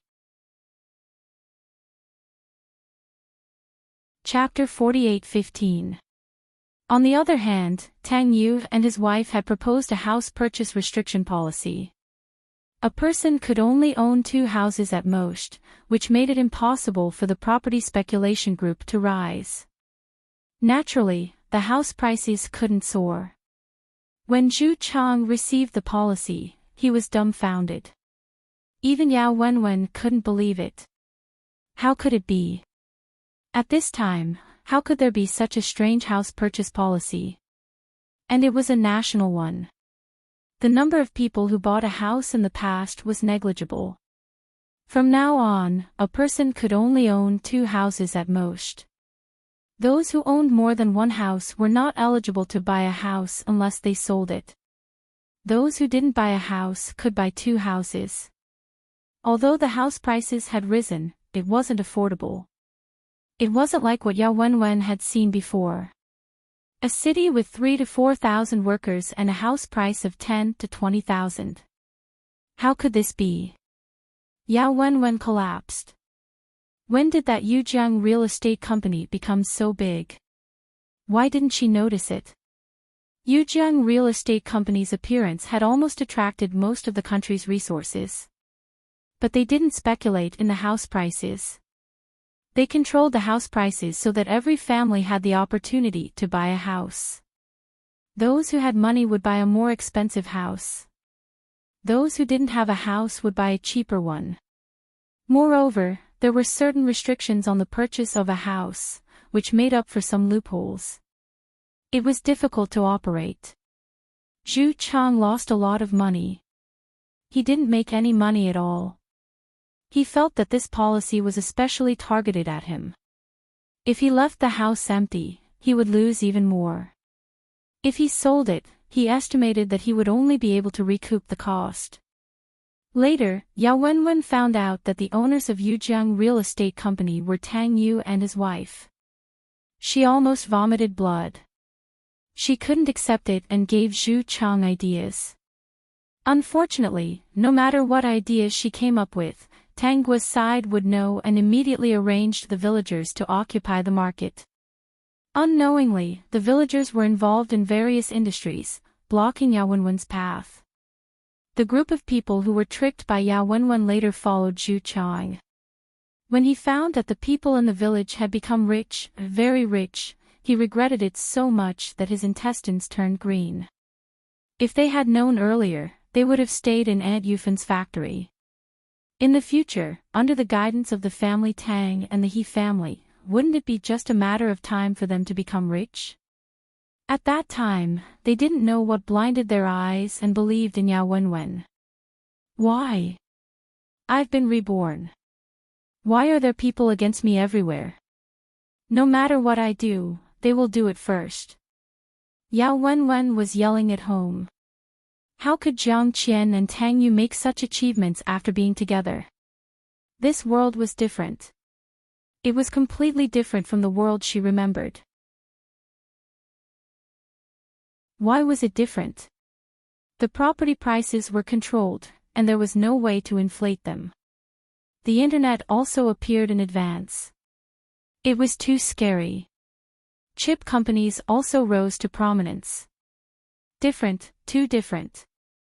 Yao Wenwen was on the verge of collapse. Before she could break down, Zhu Chang came back in a daze, saying that there was a problem with the company and the mine. Before he could settle it, the mine accident was reported. There was no escape. Not only would he be punished and fined, but he would also have to compensate the families of those who were injured or killed. Zhu Chang fell, and Yao Wenwen was driven out of the villa. What made her feel even more ridiculous was that Zhu Chang's company was eventually bought by the original wife in her memory. Beside the first wife was a very handsome middle-aged man. It was said that this man had started from scratch, and he and his first wife were originally a campus couple. However, their families had always been against it. They only got married after they succeeded. Chapter 48:16. When Yao Wenwen heard this, she almost spat out a mouthful of blood. The money was gone, the house was gone, and Zhu Chang was arrested. Yao Wenwen immediately divorced Zhu Chang. She didn't dare to return to the Yao family and went to hide somewhere. This world was too unfriendly to her as a reborn person. She was clearly a reborn person. Why did God give everyone in the village a cheat but not give her a chance? Was she being targeted? System, yes. Tang Gua had to leave earlier than many people. After all, her life was limited. Not long after she left, Jin Heng also followed. The two of them were so healthy that no one would have thought. My little sister is the most powerful one in our family. Tang Yu said, holding a pile of proposals written by Tang Gua in his hand. Others only see us husband and wife in the business world, but they don't know that my little sister is controlling the overall situation behind the scenes. Jiang Qian also touched the proposals. If it weren't for my little sister, we wouldn't be so relaxed. Tang Shi's eyes were red. My little sister is already powerful. How can my little sister not be powerful? Many years ago, someone actually said that she didn't deserve to be a teacher. I wasn't there at that time. If I was, I guarantee that she wouldn't be able to walk out of Shanghe village. Brother Shi, don't be sad. Even though she was old, the woman standing next to Tang Shi was still very beautiful. She was actually comparable to Tang Gua. When Tang Shi married this woman, many people remembered what happened before. The successor of Su's food company is the second daughter of the Su family. The person who despised our little sister is not qualified. Su Xinlu's behavior didn't change later. Boss Su simply trained his second daughter. Su Xinlu was very jealous and made a lot of trouble. In the end, she was sent away by Boss Su. When the second daughter of the Su family took over the power, Su Xinlu didn't dare to make trouble for fear of being suspended. That's right. Tang Shi's mood was much better. My little sister is so outstanding. Anyone who can't see her must be blind. Jin Heng, that kid, is so infatuated. He didn't look like anything. Why did he suddenly leave? Tang Shi murmured, I think that kid was afraid that the ghost in the underworld would seduce his little sister, so he couldn't wait to go. Everyone fell silent. It was really possible. Who didn't know how much Jin Heng treasured Tang Gua? Shanghe village and a few other nearby villages were filled with legends. Later on, many people took delight in saying that this was a village that produced talented people. Originally, Tang Gua's life was relatively simple, like a salted fish. But later on, the successful people in the village all wrote their own autobiographies. In his autobiography, he had more or less mentioned Tang Gua. Almost every one of them mentioned how teacher Tang helped them get rid of illiteracy and made them literate. Many years later, there were still scholars who studied these autobiographies and discovered a shocking truth. The success of these people was closely related to teacher Tang, who had only graduated from high school. Tongzi, what is this place? Aren't we going straight back to Heavenly Spring? Tang Guo looked at the bridge in front of her. On the bridge, there was an old woman making soup. Why does it look like the Bridge of Helplessness and Mengpea?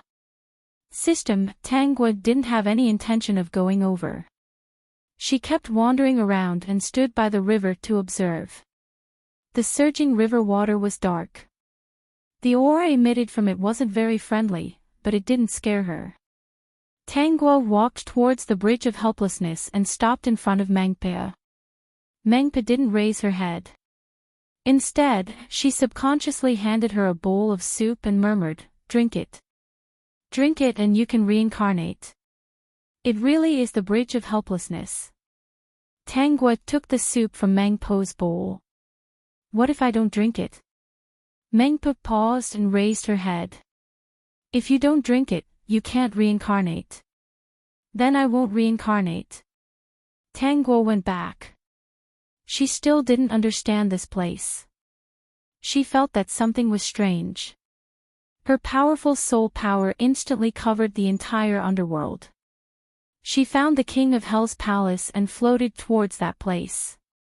When she arrived at the King of Hell's palace, her sudden intrusion surprised the King of Hell. He realized that he couldn't see through Tangguo at all. The anger in his heart instantly disappeared. He hurriedly walked down. "May I know what business you have here? I want to ask you, how did I end up here?"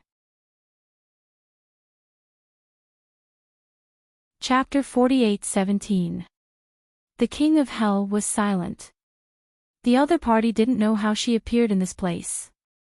Then how could he know why she appeared in this place? This matter was strange. This person's aura was very strong. He was an existence that he couldn't afford to provoke. It seemed that she wasn't hostile to him.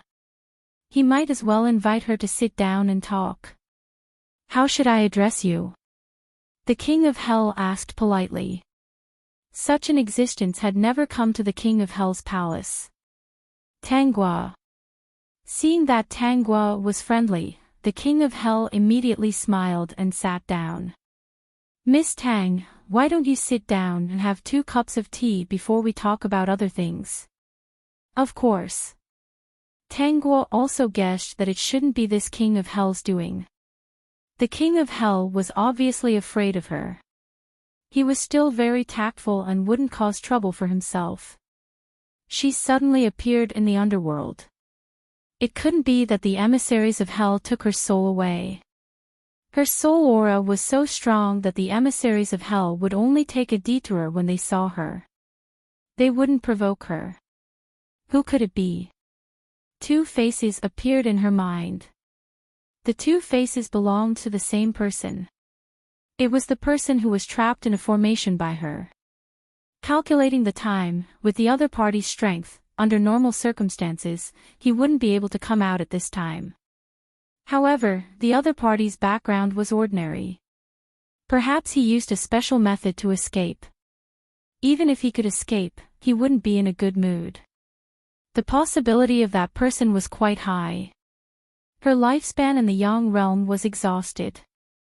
When she regained consciousness, she suddenly appeared here. The King of Hell poured tea for Tangguo. "I just asked the emissaries of Hell. They didn't invite Miss Tang to the underworld. In addition, I just checked the surveillance of the underworld. There are no records of Miss Tang entering or leaving. I'm sure that the surveillance hasn't been blocked." Miss Tang's appearance was very sudden. "Tangguo, your underworld has surveillance."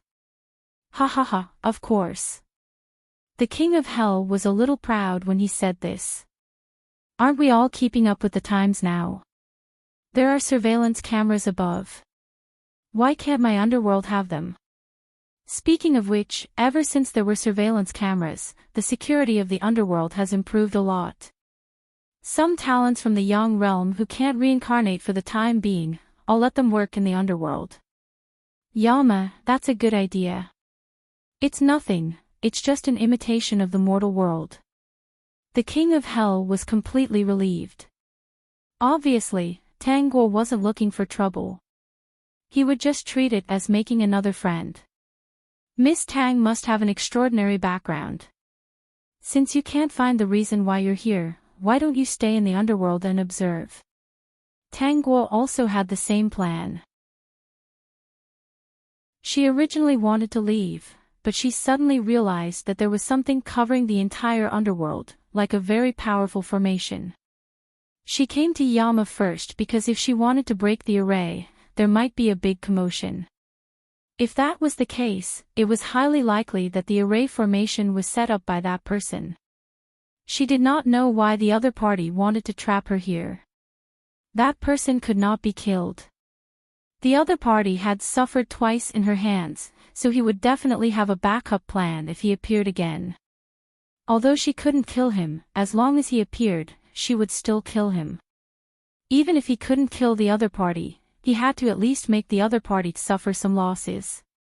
King of Hell, the underworld is currently trapped by a formation. In 2 days, I might want to break the formation. When that time comes, there will be a big commotion.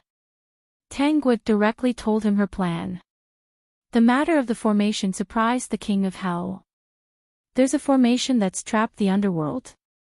The King of Hell hurriedly used his consciousness to check, but found that the underworld was operating normally. The entry and exit of the underworld was not affected.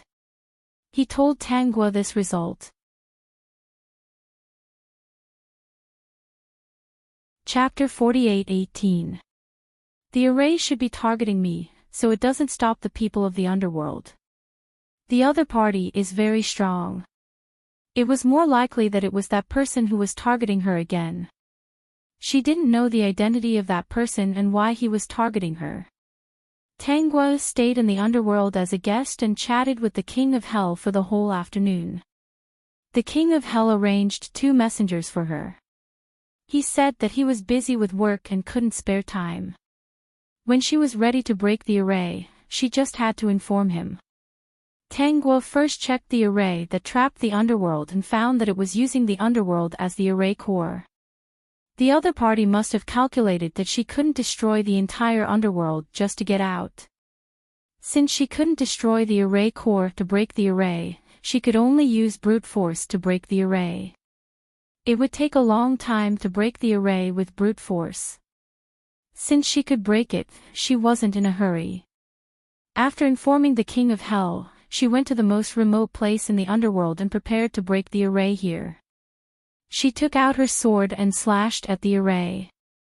The array shook a little. With her current strength, she would need at least 100,000 slashes to break this array. What was in front of her now was not the difficulty of breaking the array, but the real purpose of the other party to set up an array that could only trap her for a while. Tangguo stood at the edge of the array with her sword. The 2 messengers behind her were trembling because of her casual slash. Where did this killing god come from? If that slash landed on their bodies, their souls would be scattered instantly. No wonder the King of Hell wanted them to serve her well. Tangguo decided to break the array first. If she slashed once per second, it would only take more than a day to break this array. After thinking it through, she attacked. The sword in her hand was so fast that only afterimages could be seen.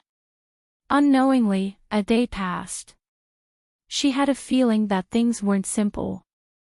It would be best if she could break the array as soon as possible. Just as she was about to slash 10,000 times, a voice made her stop what she was doing. A person appeared beside her. She had never seen this person before. The other party was holding a folding fan and smiling at her. In his eyes, the smile on his lips was undisguised, as if he had already succeeded. Agwagwa, we meet again. The man smiled and put away his folding fan. When he saw Tangguo looking at him, he suddenly realized something. Actually, I should introduce myself. After all, you don't have any memory and don't know me. I'm called Nine Origin. We used to know each other. I'm not interested in you. It doesn't matter if you know or not. Tell me, why did you make this useless little formation to trap me here for 2 days? Hearing Tangguo's disdainful tone, Nine Origin was not angry either. Ayaya, although it's a small lousy array, it can also trap you for 2 days, no? 2 days in hell is enough to accomplish a lot of things in other places. Isn't Agwagwa unable to tolerate sand in her eyes? I just want to stuff some sand into your eyes to see, Nine Origin said irritatingly. 2 days' time is enough for me to arrange everything. Guogua, do you want to know what I did? Actually, you probably don't want to know, but I have to tell you. There's something wrong with your head. Nine Origin felt that his scheme succeeded. No matter how Tangua scolded him, he would not be angry. Because when she saw everything that happened next, the one who would be angry would only be her. Since you're already here, I've meticulously arranged for so long, why not take a look? Even if you rush over now, it's also useless. Nine Origin waved his hand.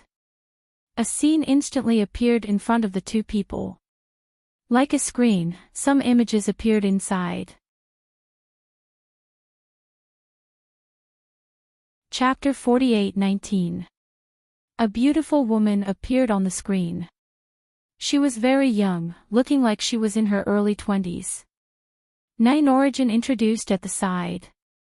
This is the character you were originally going to possess. You know it quite clearly. Tangua's eyes did not move away from this 20-year-old beautiful woman. The other party's complexion did not look too good. There was cold medicine at the side. She should have caught a cold. Nine Origin said, the main plot of this world is that the male lead and female lead were originally a loving couple. Later, due to various reasons, the two quarreled and broke up. Half a year after breaking up, the male lead found this character you wanted to possess.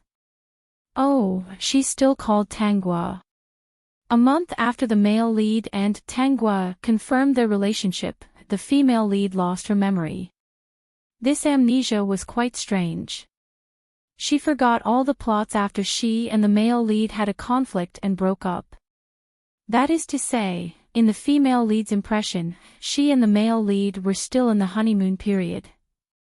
Of course, the male lead was also very melodramatic.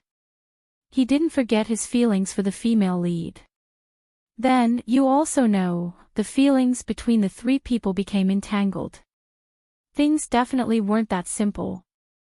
I helped to do something and let Tangua be reborn. When Tangua saw the beautiful woman in the picture just now, her gaze was indeed a little different. What do you want to do? What else can I do? Speaking of which, if that follower was in this world, would he have something with this reborn Tangua? He. Nine Origin kept fanning himself. I don't want to do anything either. I just want you to see with your own eyes that follower treating others well. Marrying others and sleeping with others.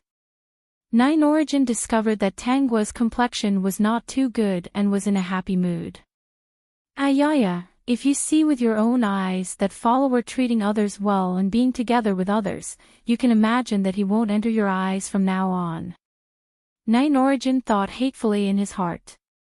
Back then, in order to break out of the formation, he paid a heavy price and spent countless treasures and time before finally recovering from his injuries. Aguagua, this is my revenge on you, letting you see with your own eyes the most beautiful thing shatter before your eyes. Tangua ignored Nine Origin. She was already forming seals. When Nine Origin saw the situation, he said, "What are you doing? Let's set up a formation first. I'll deal with you later." By the time Tangua finished speaking, the formation had already been set up. Nine Origin's face fell. Aguagua, you lunatic. You provoked me first. Nine Origin discovered that he indeed could not come and go as he pleased and was somewhat vexed, but also somewhat glad. Fortunately, he had a backup plan. Even if he was trapped, his losses wouldn't be as disastrous as the last time. Nine Origin said calmly, "Aguagua, I've long been prepared. You can't kill me." Finished talking, he even grinned, seemingly very pleased with himself. Tangua looked at him as if he was an idiot. "If I'm not wrong, you're a part of the original body, right?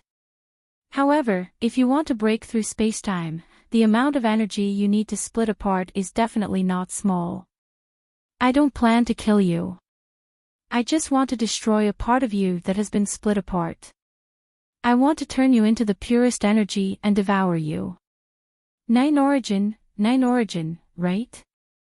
You better do this in every world. You come one, I'll swallow one. I'll see how many times your main body can split. If you're as formidable as cell division, consider it my loss. Nani Origin's lips trembled, his calves involuntarily trembled. Tianhai's little overlord was indeed different. But this enmity, he had to take revenge. Agwagwa, why bother?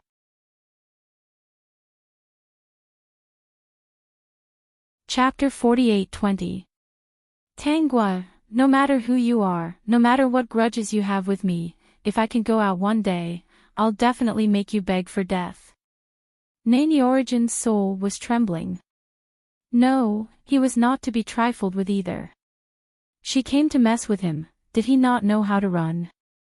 Yes, if she could go out, he would hurry up and run. Tangua did not say anything more to Nine Origin, her gaze landing on the screen.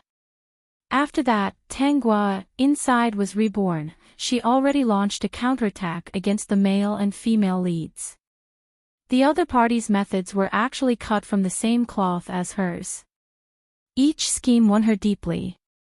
It was just that the male and female leads' halos seemed to be very big, able to turn the tables every time. I just let her be reborn, but didn't add destiny on her. How precious is destiny, this thing? She herself is a cripple, a stepping stone. She doesn't have much halo at all. Even if she was reborn, she still can't beat the male and female leads. However, if that follower of yours is here, then it's different. You see, speak of the devil and the devil will appear, the follower is here. Tangua pursed her lips tightly and looked at the person Nine Origin was pointing at. That person was called Xiao Lin in this life. Xiao Lin's appearance turned the Tangua, who was an arrow at the end of its flight, out of danger. One could tell from the other party's methods that this person was indeed that guy. What made Tangua's mood better was that although he made a move to help, he did not have any other thoughts about that Tangua inside.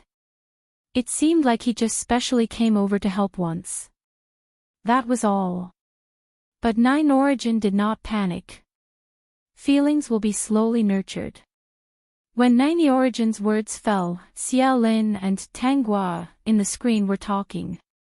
The Tangua, after rebirth, because of all kinds of unfair encounters in her previous life, she had some apprehension and distrust toward everyone. Xiao Lin's appearance and sudden help made her very vigilant. There was no so-called hero saving the beauty that Nine Origin hoped for at all, the beauty would have a good impression. But Tangua saw the crux of the problem. Xiao Lin indeed helped Tangua, but he acted very unfamiliar. If she was that Tangua inside, she would also feel that all of this was very strange. This person was baffling. Xiao Lin said, "I'm not here to help you.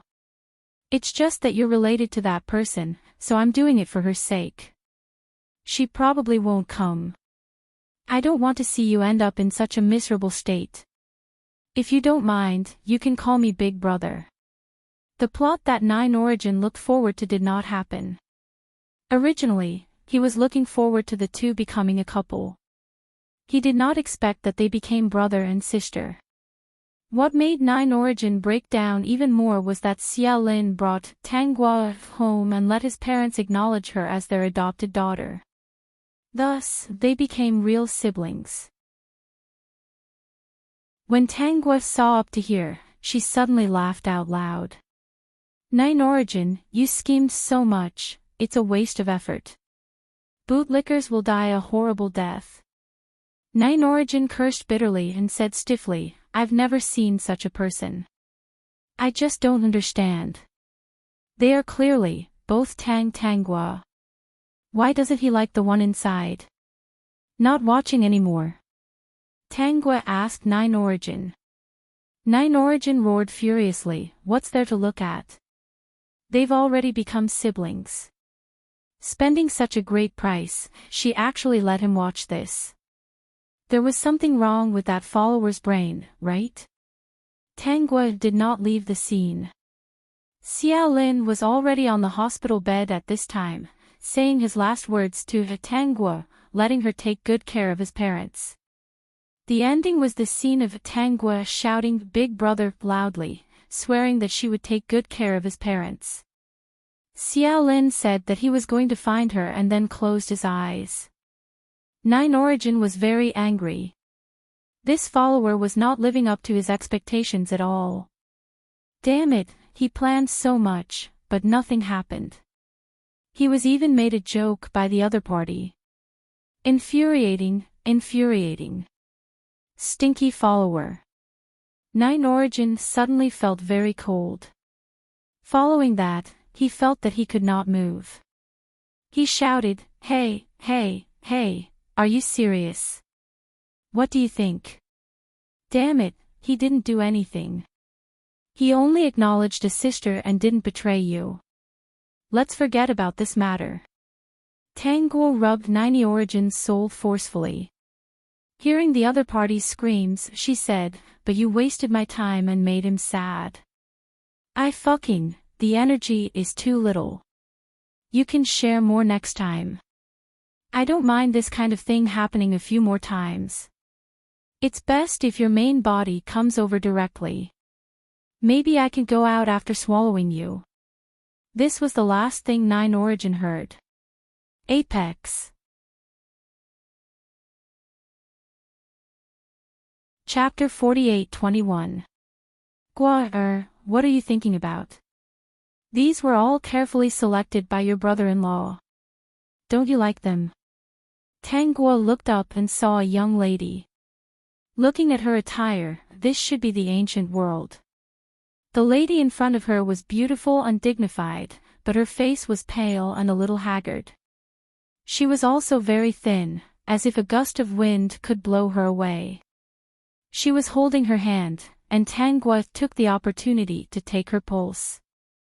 Her pulse was very weak, and there was still some residual poison in her body. If there was no miracle doctor to remove the residual poison in her body and nurse her body properly, she would die within 3 years. Look, these were all selected by your brother-in-law. They are all according to your preferences. The woman also told Tangguo about the various trinkets placed in the jewelry box in front of her. They were indeed very exquisite and valuable.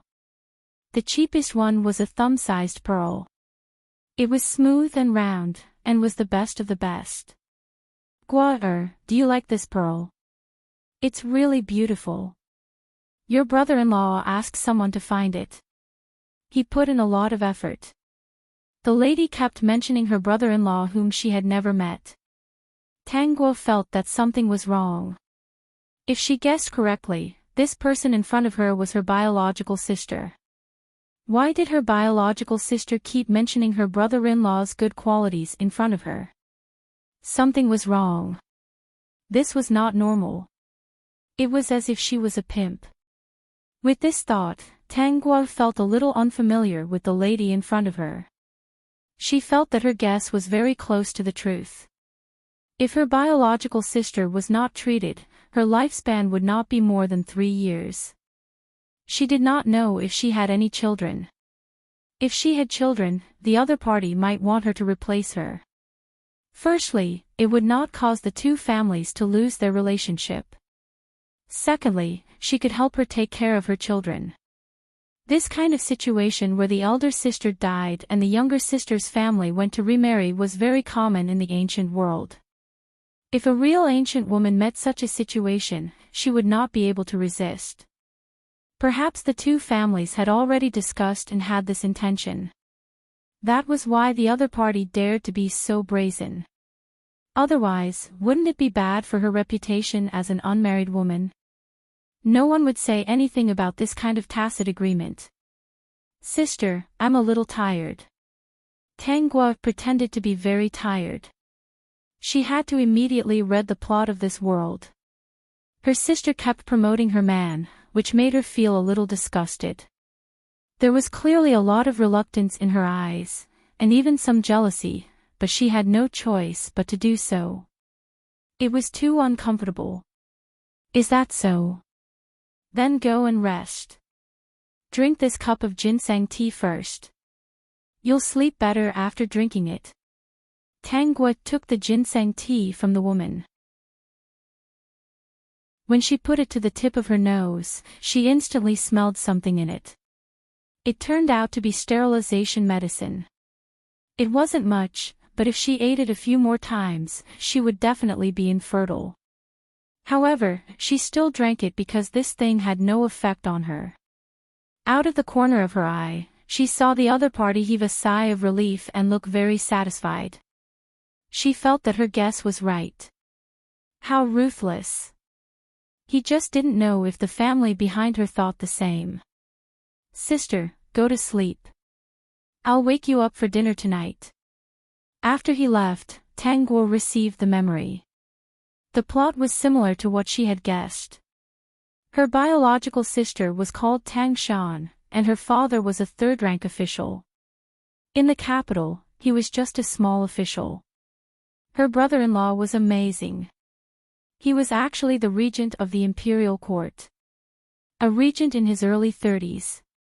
In the history of this world, there weren't many regents who were in their early 30s.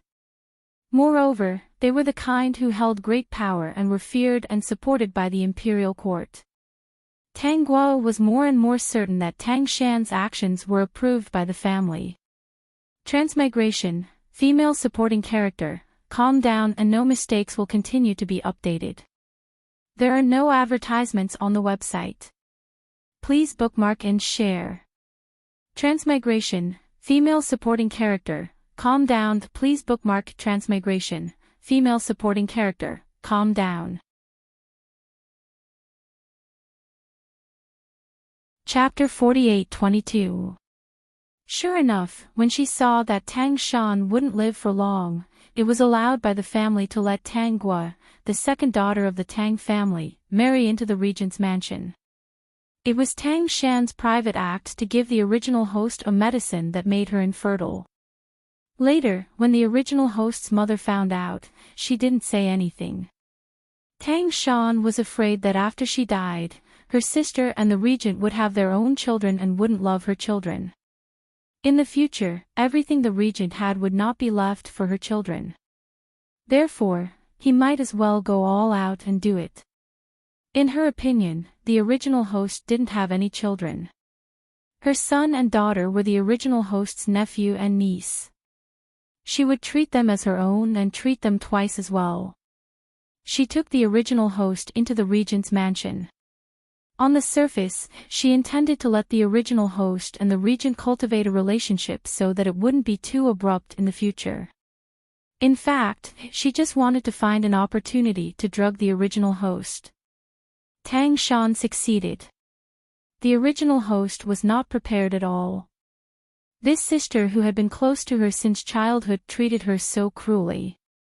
Although she didn't like Tang Shan mentioning the regent's good from time to time, her sister was seriously ill and she was willing to listen to Tang Shan most of the time. When Tang Shan made delicious food, she didn't guard against it. She didn't want to make her sister sad, but she didn't expect that her sincerity would lead to her sister's scheme. After Tang Shan completed her scheme, she passed away half a year later. The original host married the regent a year later. The regent didn't like her. Marrying her was just Tang Shan's last words. Tang Shan and the regent were a loving couple. What she said, the regent naturally listened. After he married her, she became nothing more than a decoration. At first, she didn't think it was a big deal. Her sister's wish was fulfilled and the family's arrangement was completed. In this life, she would take good care of her sister's son and daughter. When she saw the regent's attitude, she agreed with him and thought that it was good to be like this. She never thought about her powerful brother-in-law. She didn't think she was suitable for such a person. If Tang Shan didn't poison the original host, maybe no matter what happened later, she would just raise the two children with peace of mind. Unfortunately, she knew the truth about what Tang Shan did half a year after marrying. From that day onwards, she looked at the two children who were already hostile to her with indifference. The lively original owner had become silent and sometimes even looked gloomy. Occasionally, the two children would be scared to tears by her. She could tolerate the two children's mischief. Now that the two children were fooling around, she would reprimand them. She would not pity them as much as she did in the past, and she would have more patience. Given her personality, she really couldn't bring herself to harm the two children. Therefore, she could only be indifferent to them and treat them as if they did not exist. Perhaps because their father had a lot of power, these two children had been raised to be arrogant and domineering since they were young. From the beginning, they often went against the original owner. Everyone, both inside and outside the mansion, knew that the two sides were not on good terms. Because of this, the regent also had some opinions about her. Later on, some things happened, and he even forbade her from leaving her courtyard, which was equivalent to grounding her. If this matter was spread out, it would be that her stepmother had mistreated her two children, and the prince regent had allowed her to live in the residence because she was Tang Shan's biological sister. If it was like this for the rest of her life, the original owner would have died alone. When the two children were 10 years old, the female lead of this world appeared. She was a transmigrator. When she appeared, she had a relationship with the two children. The latest website. To download the latest TXT ebook, please click to read this book on mobile. To post a review, in order to make it easier for you to read it next time, you can click the Save button at the bottom to record this reading. Next time you open the bookshelf, you can see it. Please recommend this book to your friends. Thank you for your support. Chapter 48-23. Because the two children were naughty, they were kidnapped by human traffickers. Coincidentally, they met the transmigrated woman who was kidnapped by human traffickers. The transmigrated woman used her own wisdom to successfully escape and saved the two children. As for the other cannon fodder, she didn't have the ability to save them. Because of saving the two children, the transmigrated woman was seriously injured. Fortunately, the regent arrived in time and saved her life. From then on, the transmigrated woman and the regent had contact and slowly developed feelings for each other. The transmigrated woman also knew that the regent had a second wife who was the regent's first wife's younger sister. From the two children, she learned that the second wife was very vicious. She treated the two children harshly and pitted them even more. In short, the transmigrated woman Chu Chiu had a bad feeling about the previous host until she met her. Sure enough, she was a gloomy and cold person who didn't seem easy to get along with. Later, someone harmed the two children and the previous host was suspected. Later, many people knew that the regent liked Chu Chiu and some people wanted to harm Chu Chiu. The first person to do this was the family Tang. However, the family Tang failed to harm Chu Chiu and was discovered. The regent blamed all of this on the previous host. He didn't touch the family Tang for Tang Shan's sake. As for the previous host, she wasn't so lucky. She was demoted to a concubine by the regent and was bullied by the servants in the house. The servants bullied her because they felt that she had no power and also because of the two children's orders.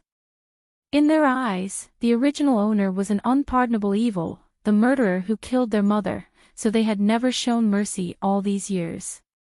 If someone harmed them, as long as there was no evidence, they would say that it was most likely the previous host who harmed them. The pitiful previous host didn't do anything excessive because they were two children. After being demoted to a concubine, she finally understood how stupid she was. Before she died, she was smart for once and ruthless for once. She secretly contacted the family Tang and asked the family Tang to give her some sterilization medicine. She said that if Chu Chiu had children, Tang Shan's two children wouldn't have a good ending. The family Tang thought that she was sincere and spent a lot of effort to find the medicine for her. Actually, she didn't do it to harm Chu Chiu. She did it because she drugged the two grown children. It wasn't long after this matter was discovered, but it didn't help. These two people weren't the main characters, so they couldn't recover. The regent was furious and finally took her life. She didn't know what happened after her death, but the regent's residence shouldn't be very peaceful. According to the previous host's guess, those two and Chu and Chu wouldn't live peacefully for the rest of their lives. Chu and Chu and Tang Shan S's and Chu. Tang Shan and Tang Shan's hearts, Chu and Chu. She didn't want Chu and Chu and Chu and Chiu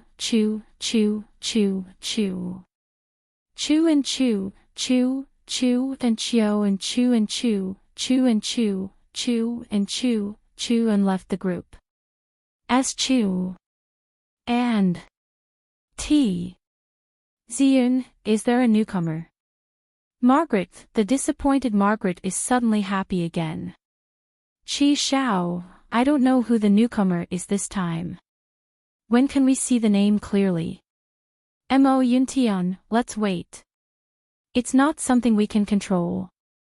Website, to download the latest TXT ebook, please click Mobile Reading Book Review. In order to make it easier for you to read next time, you can click on the Save button at the bottom to record this reading. You can see it the next time you open your bookshelf. Please recommend this book to your friends. Thank you for your support.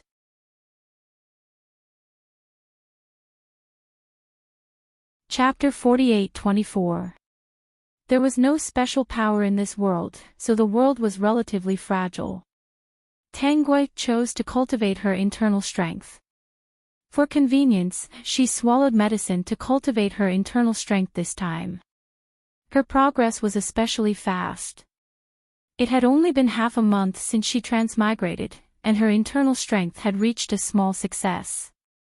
If she reached a large success, she would be able to do it in another half a year.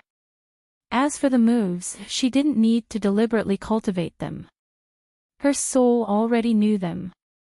She only needed to cultivate her internal strength well. Everything else was no problem. With the ability to protect herself, she was also planning what to do next. Marrying the Prince Regent was impossible. Tang Shan liked him so much. Why not help Tang Shan prolong her life? She didn't want Tang Shan to recover. She didn't have that kind of kindness. She just wanted to make some pills to keep Tang Shan alive. She just wanted to see what kind of sparks would fly between the two of them when Tang Shan met Chu Qiu in the future. She couldn't bear to part with that man. Tang Shan should go accompany him. Did she really think that others liked her? She was afraid that others couldn't take care of her child. She would take care of it herself. Anyway, with her here, Tang Shan wouldn't die. For the rest of her life, she would let Tang Shan linger on with her last breath. In the past half a month, Tang Shan invited her to eat good food almost every day. She had diagnosed that this body was indeed infertile. Tang Shan obviously knew.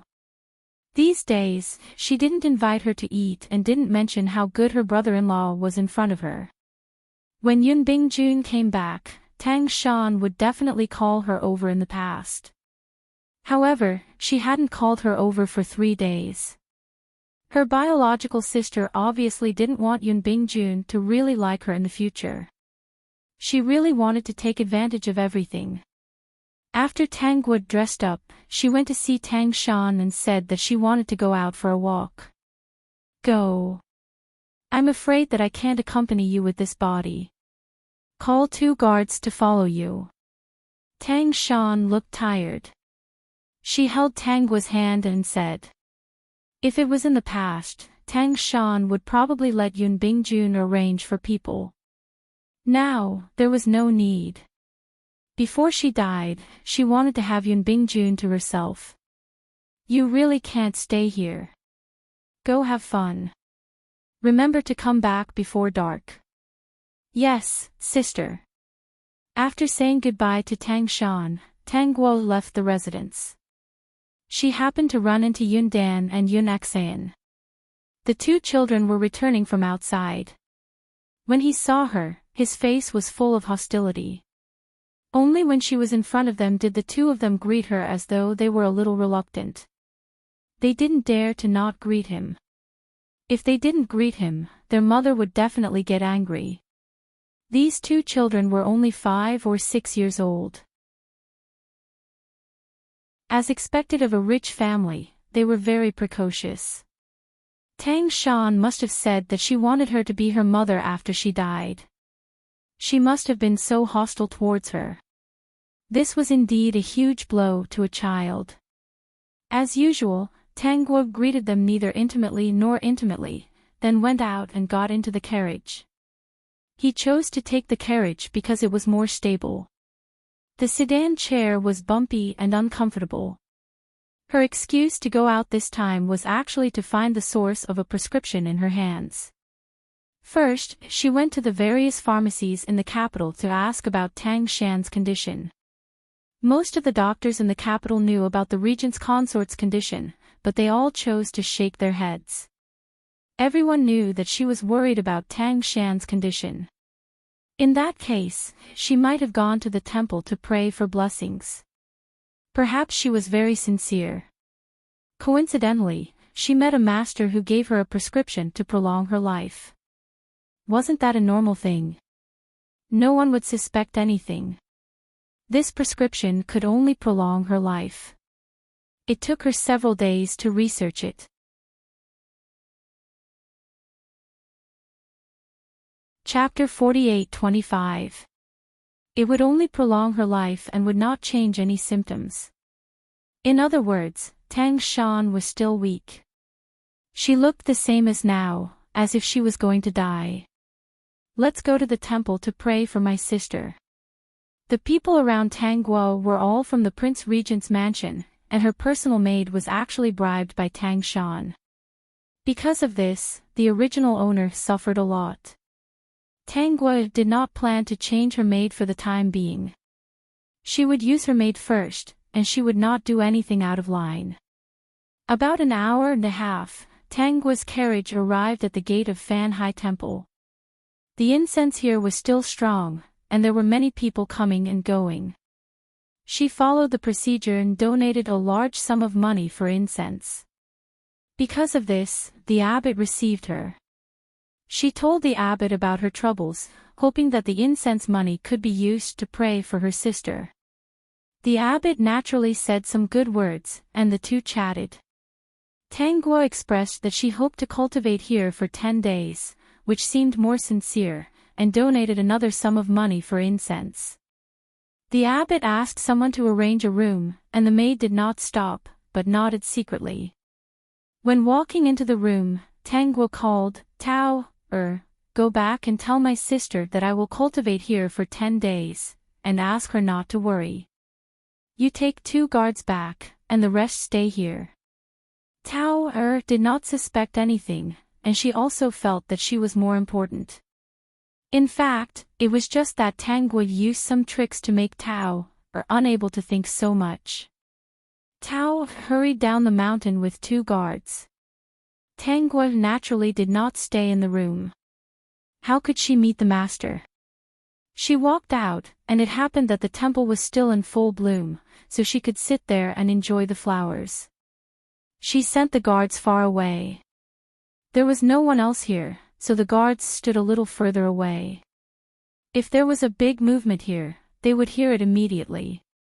Tang Guo tasted the tea, thinking about what to do after giving the prescription out. This prescription could only be used to regulate the body, not to prolong life. Otherwise, if Tang Shan chased her back to the family would definitely have other plans and marry her off to another family. At that time, she would have to rack her brains to escape, which was really troublesome. It was better not to give the prescription to Tang Shan for the time being. She first asked someone to make a pill. When Tang Shan was about to die, she would feed her one. At that time, everyone would probably think that she would marry into the regent's residence in the future. Even if Tang Shan chased her back to the family, she reckoned that the family would not let her marry off casually. Tang Shan was only hanging on to her last breath.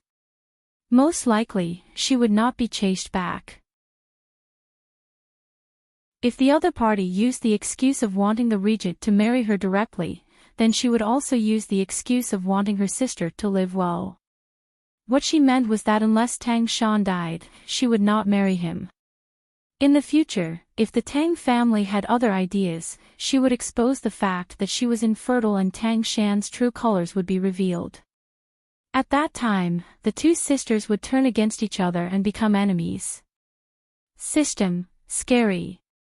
As for the Prince Regent, he seemed to be quite arrogant. Monopolizing the power, the emperor in the imperial palace was probably sullen. She did not know if the emperor really did not understand, or if he was pretending not to. If he had to endure hardships and wait for revenge, she would give him a hand. The Prince Regent would be finished. After making the plan, Tang Guo slowly tasted the tea and admired the flowers. She was very satisfied. Suddenly, she felt a strange gaze. She turned around and saw a person standing in the peach forest.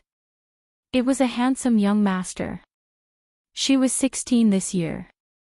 This handsome young master was probably 1 or 2 years older than her. Chapter 48-26. Hey, what are you looking at? Tang Guo found that this young master was still staring at her after being caught. He looked silly and cute, so she wanted to tease him. The handsome young master also reacted. His cheeks were slightly red, and he spat out 2 words, fairy. Looking at a fairy, he was even caught. Oh. Come over and take a closer look. See if I'm a fairy. Tang Guo's words completely broke the image of a fairy in Zhou Jin's mind. A fairy shouldn't be like this. He walked in front of Tang Guo in a few steps. Seeing that Tang Guo didn't stand up, she looked at him with her chin in her hand and smiled. Are you a fairy? Zhou Jin was in a dilemma. If he answered that she was a fairy, she wasn't. If he answered that she wasn't a fairy, it seemed inappropriate. What's your name? Tang Guo sat down and gestured for him to sit. Sit down, let's drink together. Zhou Jin thanked her and sat down without hesitation. He was attracted by the fragrance of the tea. The tea was very fragrant, and it floated into his wing room from afar. Walking along the peach forest, he saw a fairy-like girl tasting tea. He was stunned for a moment and was discovered. Jingzhou. Zhou Jin drank a mouthful of tea before answering Tang Guo's question. He even praised the good tea. May I know your name? Tang Guo. Tang Guo. Zhou Jin silently recited this name in his heart and quickly remembered who she was. She was the sister of the regent's consort. She was now a guest in the regent's mansion for more than 3 months. He also knew what she was thinking. What Zhou Jin didn't know was that when he said his name, Tang Guo also knew his identity, that poor little emperor with no power. The moment she saw Zhou Jin for the first time, she knew that this person was not a fish in a pond.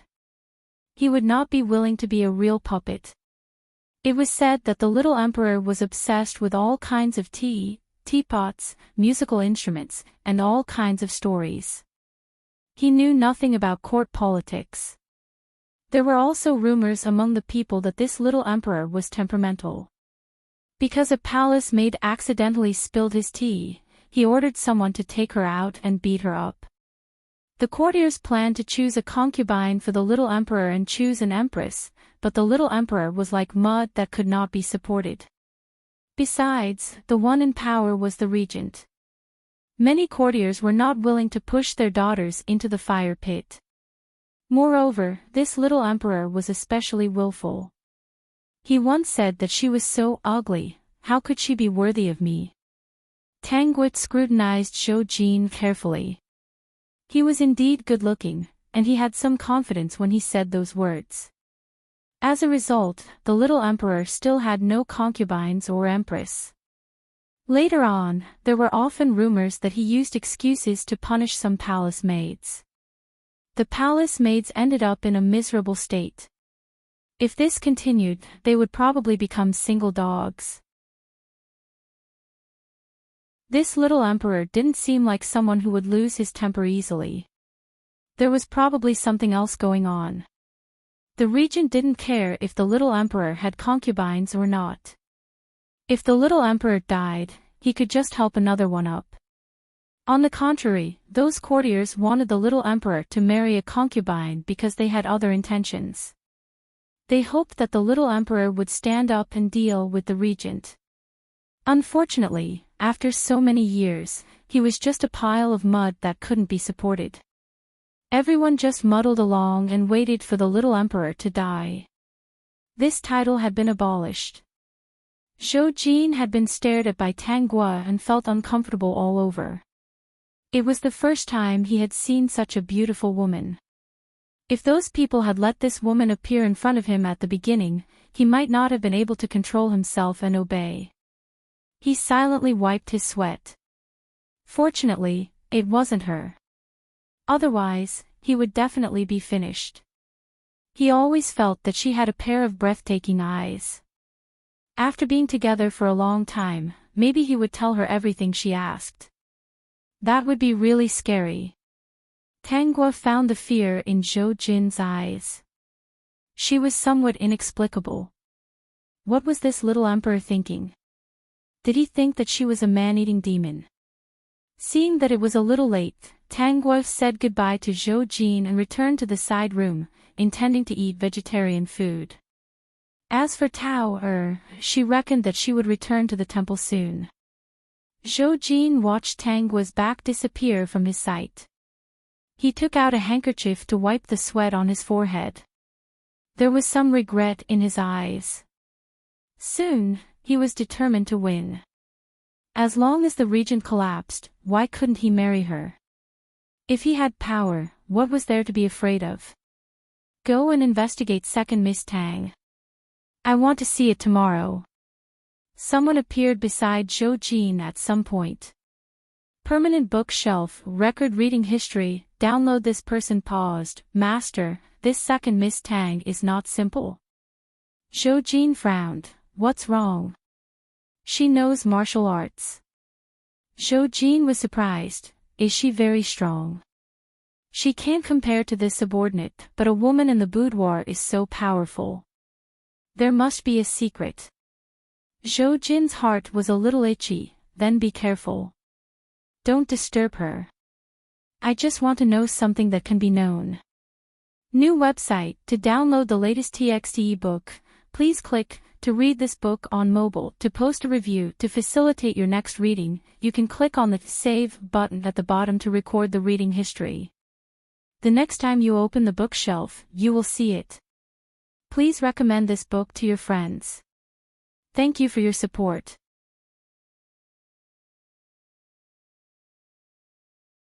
Chapter 48-27. That's it. Zhou Jin looked at the thin sheets of information in his hand. Isn't this just an ordinary girl in the boudoir? Qi Qing, did you not investigate seriously? Qi Qing, this subordinate has already tried very hard, but this is all that I can find. Forget it, since she has martial arts, she will definitely hide the secret.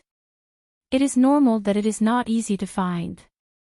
So, the family Tang and Yun Bingjun do not know that she has martial arts.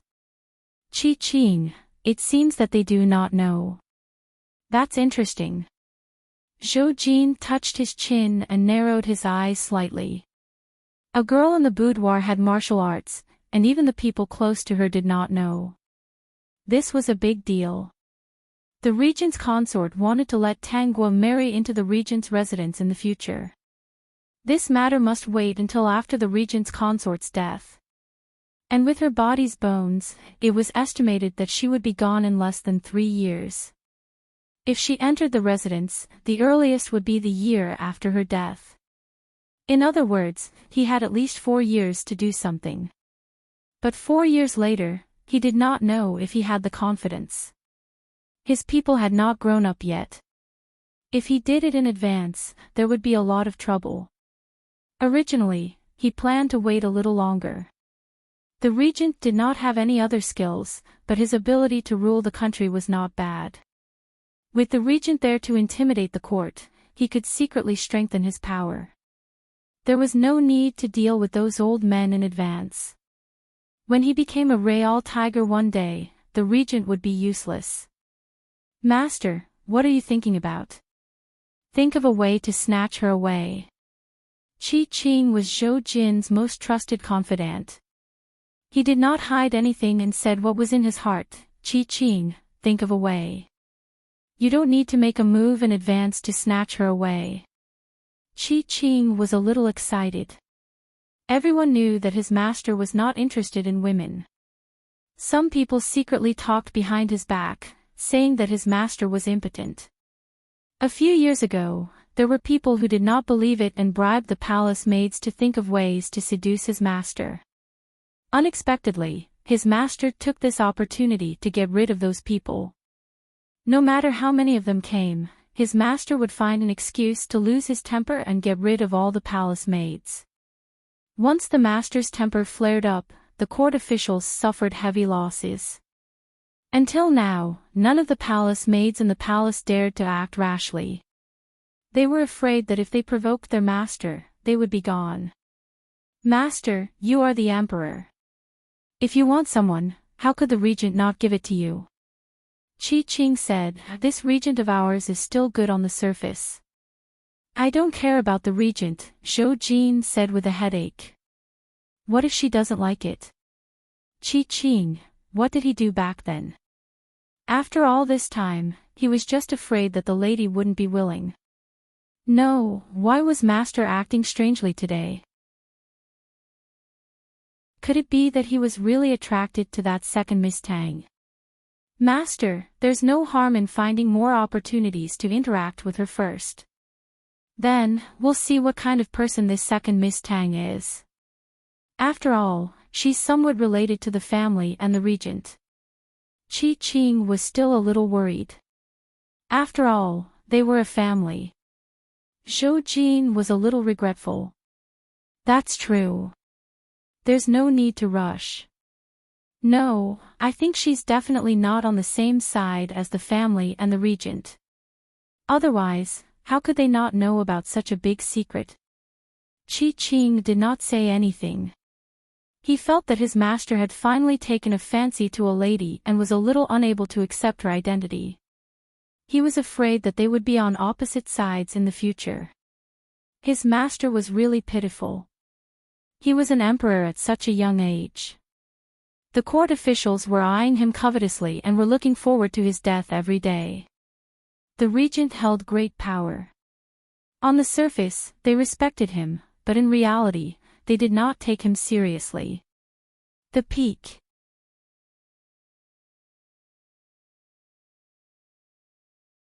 Chapter 48-28. Master, on the other hand, is a tool that sits in the court every day and listens to the many courtiers quarrel with the regent. Finally, I think the regent's idea is good, so I will listen to the regent.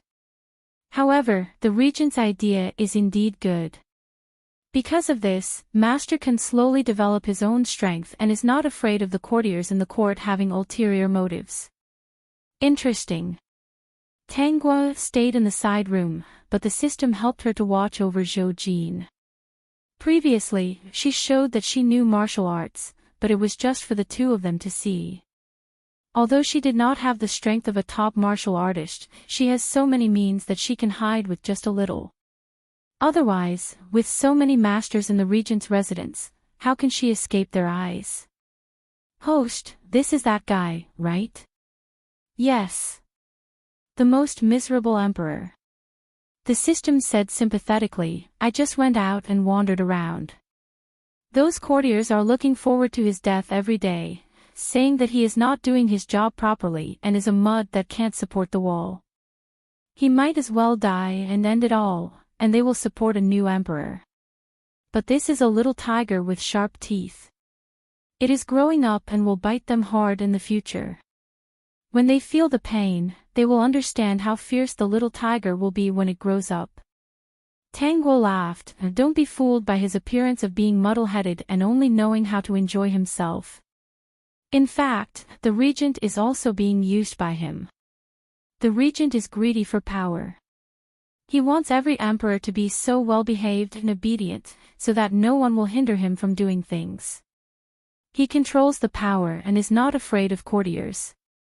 Every day, he fights with the courtiers and does what the little emperor wants to do. The little emperor only needs to support the regent's idea at all times and secretly hide to develop. He doesn't have to worry about anything. If there are no accidents and it continues like this, in the future, when he develops well, the regent will be useless. He will be forced to step down by the little emperor, and those courtiers will not have a good ending. I guess that there should be a group of people in the little emperor's hands, like him, who are growing up. Tongzi, pay more attention to this. Alright, Madam Host. Heavens, this guy is really scheming. He's playing such a big game of chess. The system recalled the conversation between the two of them. Host, the little emperor has taken a liking to you. He's even having designs on you. He's discussing with his subordinates how to snatch you over. The one called Qi told him to ask the regent for the person directly, but he seemed to be afraid that you wouldn't agree, so he didn't dare to do so. Why was his desire to live so strong? I like him too. System, alright. The next day, Tang Guo sent Tao and the others aside and went to the peach forest to drink tea. Sure enough, the little emperor Zhou Jin came. This time, their conversation lasted a little longer. For the next few days, as long as Tang Guo was there, Zhou Jin would arrive on time. The two gradually became familiar with each other and chatted happily. When Tang Guo was about to leave Fanhai Temple, Zhou Jin was reluctant to part with her. However, he had pretended to be sick for more than half a month, so he should have recovered and returned to attend court. Otherwise, those courtiers would probably think that he was dead and would be thinking about choosing a new monarch. When they parted, Zhou Jin also gave Tang Guo something. It was a pearl, bigger than the two that Tang Guo had seen before, and it was still a light pink. Before Tang Guo could say anything, Zhou Jin hurriedly ran away. He didn't want to listen to her. What if she didn't want to talk? He had to give the thing away first. Tang Guo held the round pearl in her hand and didn't know whether to laugh or cry. He ran away after giving the thing away. What was wrong with him? He didn't even say a word and ran away so fast. Was there a ghost chasing after him? System, maybe he was shy. Top point.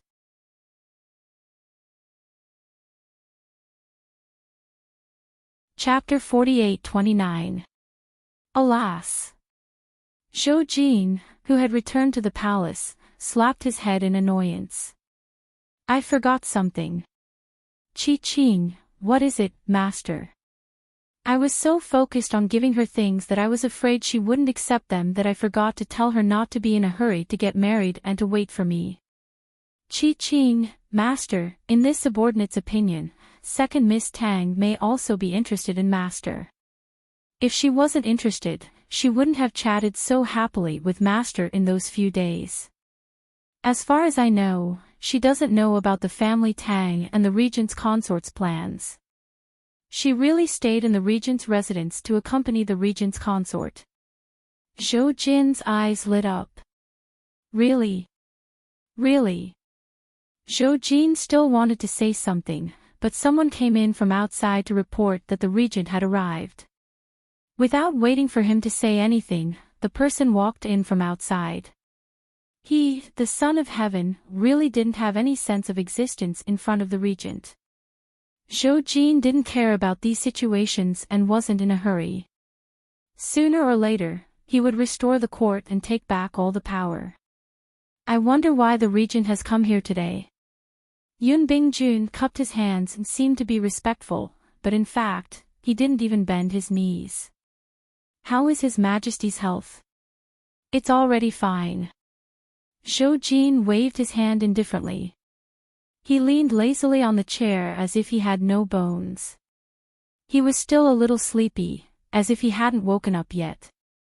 Yun Bingjun observed carefully. The little emperor even yawned and the corners of his lips curved. This little emperor was most likely pretending to be sick and going out to play was too tired.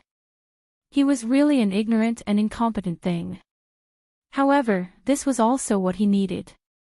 It didn't matter whether he was talented or not, as long as he was obedient. The little emperor probably also understood, so he played so unscrupulously. Since he was obedient, he could play if he wanted to. Such an obedient little emperor had to live well and not play until he was exhausted and died early like those old things hoped for. However, the little emperor wasn't lustful and didn't like wine. He only liked tea and fun. His body probably wouldn't be exhausted. If it was another emperor, how troublesome would that be? How could he be as easy to deal with as this little emperor? Zhou Jin lowered his eyes. On the surface, he looked lazy, but in his heart, he was thinking that something big must have happened. Yun Bingjun had already decided to come here to go through the motions. With the regent taking care of things, he was still very assured. It was a pity that this fellow could not be used by him, so he could only kill him. As the saying goes, a mountain cannot accommodate two tigers. The regent handed over the booklet in his hand and expressed his thoughts. He had already decided on what to do. As he spoke, Zhou Jin was flipping through memorials. In Yun Bingjuan's eyes, Zhou Jin was just lazily flipping through 2 pages, very perfunctory. As for Zhou Jin, as long as he flipped through the memorials, he would be able to finish reading the contents in an instant. This was his talent. Reading 10 lines at a glance. This was a skill he had hidden since he was young. Other than his birth mother and the late emperor, no one else knew about it. Otherwise, why would the late emperor arrange for a group of mysterious people to guard him? It was because he was the one with the most hope. I think the regent's decision is very good. It's approved. Your Majesty, and Zhou Jin waved his hand. It's approved. Satisfied, Yun Bingjun took the memorials and left. After he left, Zhou Jin sat up. Tang Gua had also returned to the regent's mansion. Tang Shan was talking to her, wiping her tears. Gua is considerate. Unfortunately, with sister's health, I'm afraid Gua's good intentions will be brushed away. It won't be delayed for long. The Peak.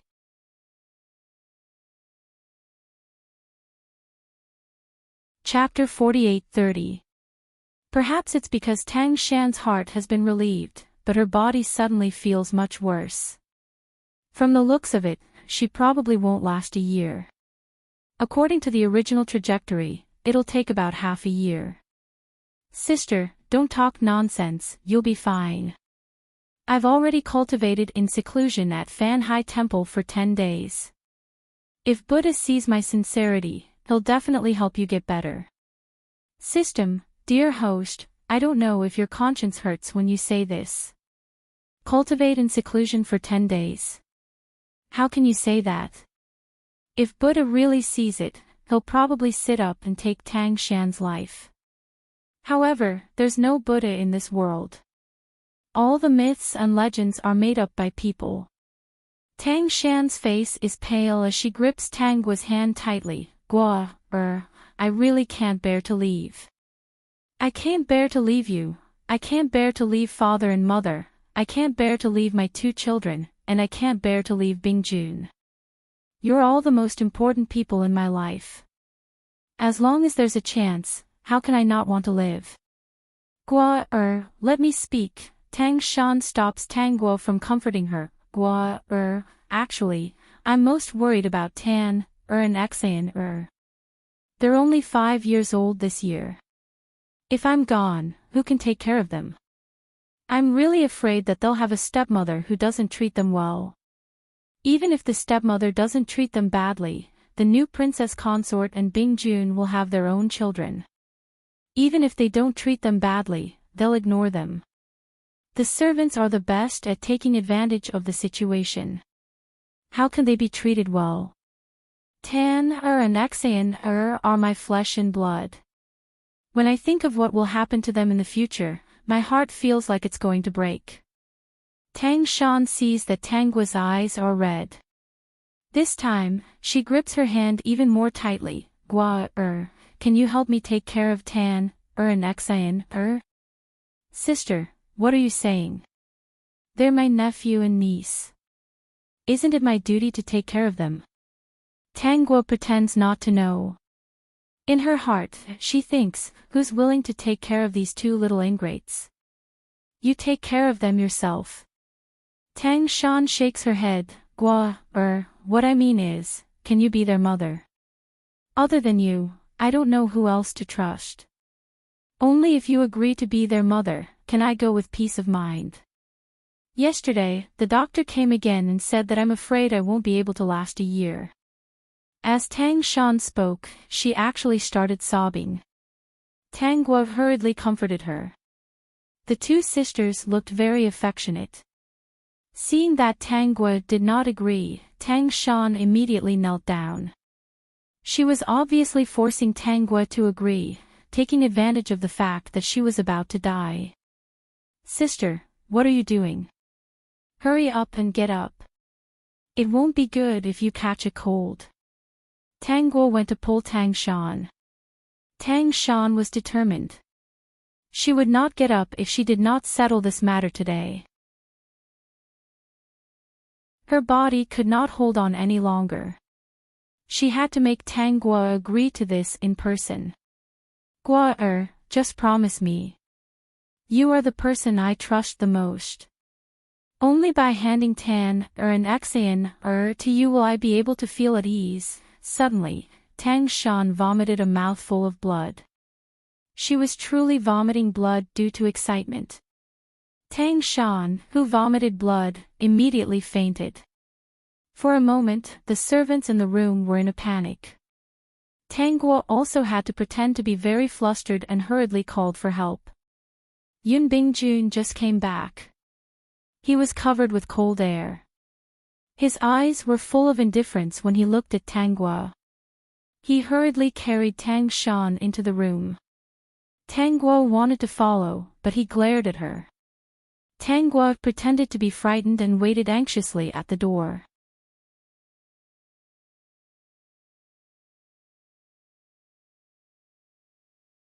Chapter 48-31.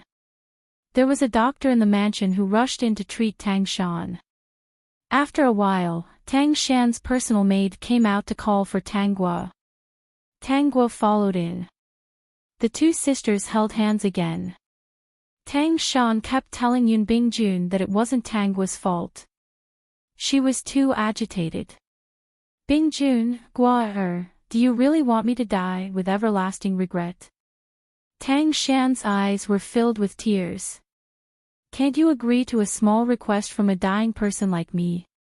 Tangua, a small request. Ha, it's rare to see someone so selfish. She hated Yun Bingjun, but she hated Tang Shan more. Bingjun, promise me, okay? Tang Shan said emotionally. She couldn't help coughing violently again. She spat out mouthfuls of blood. Yun Bingjun finally relented. Okay, I promise you.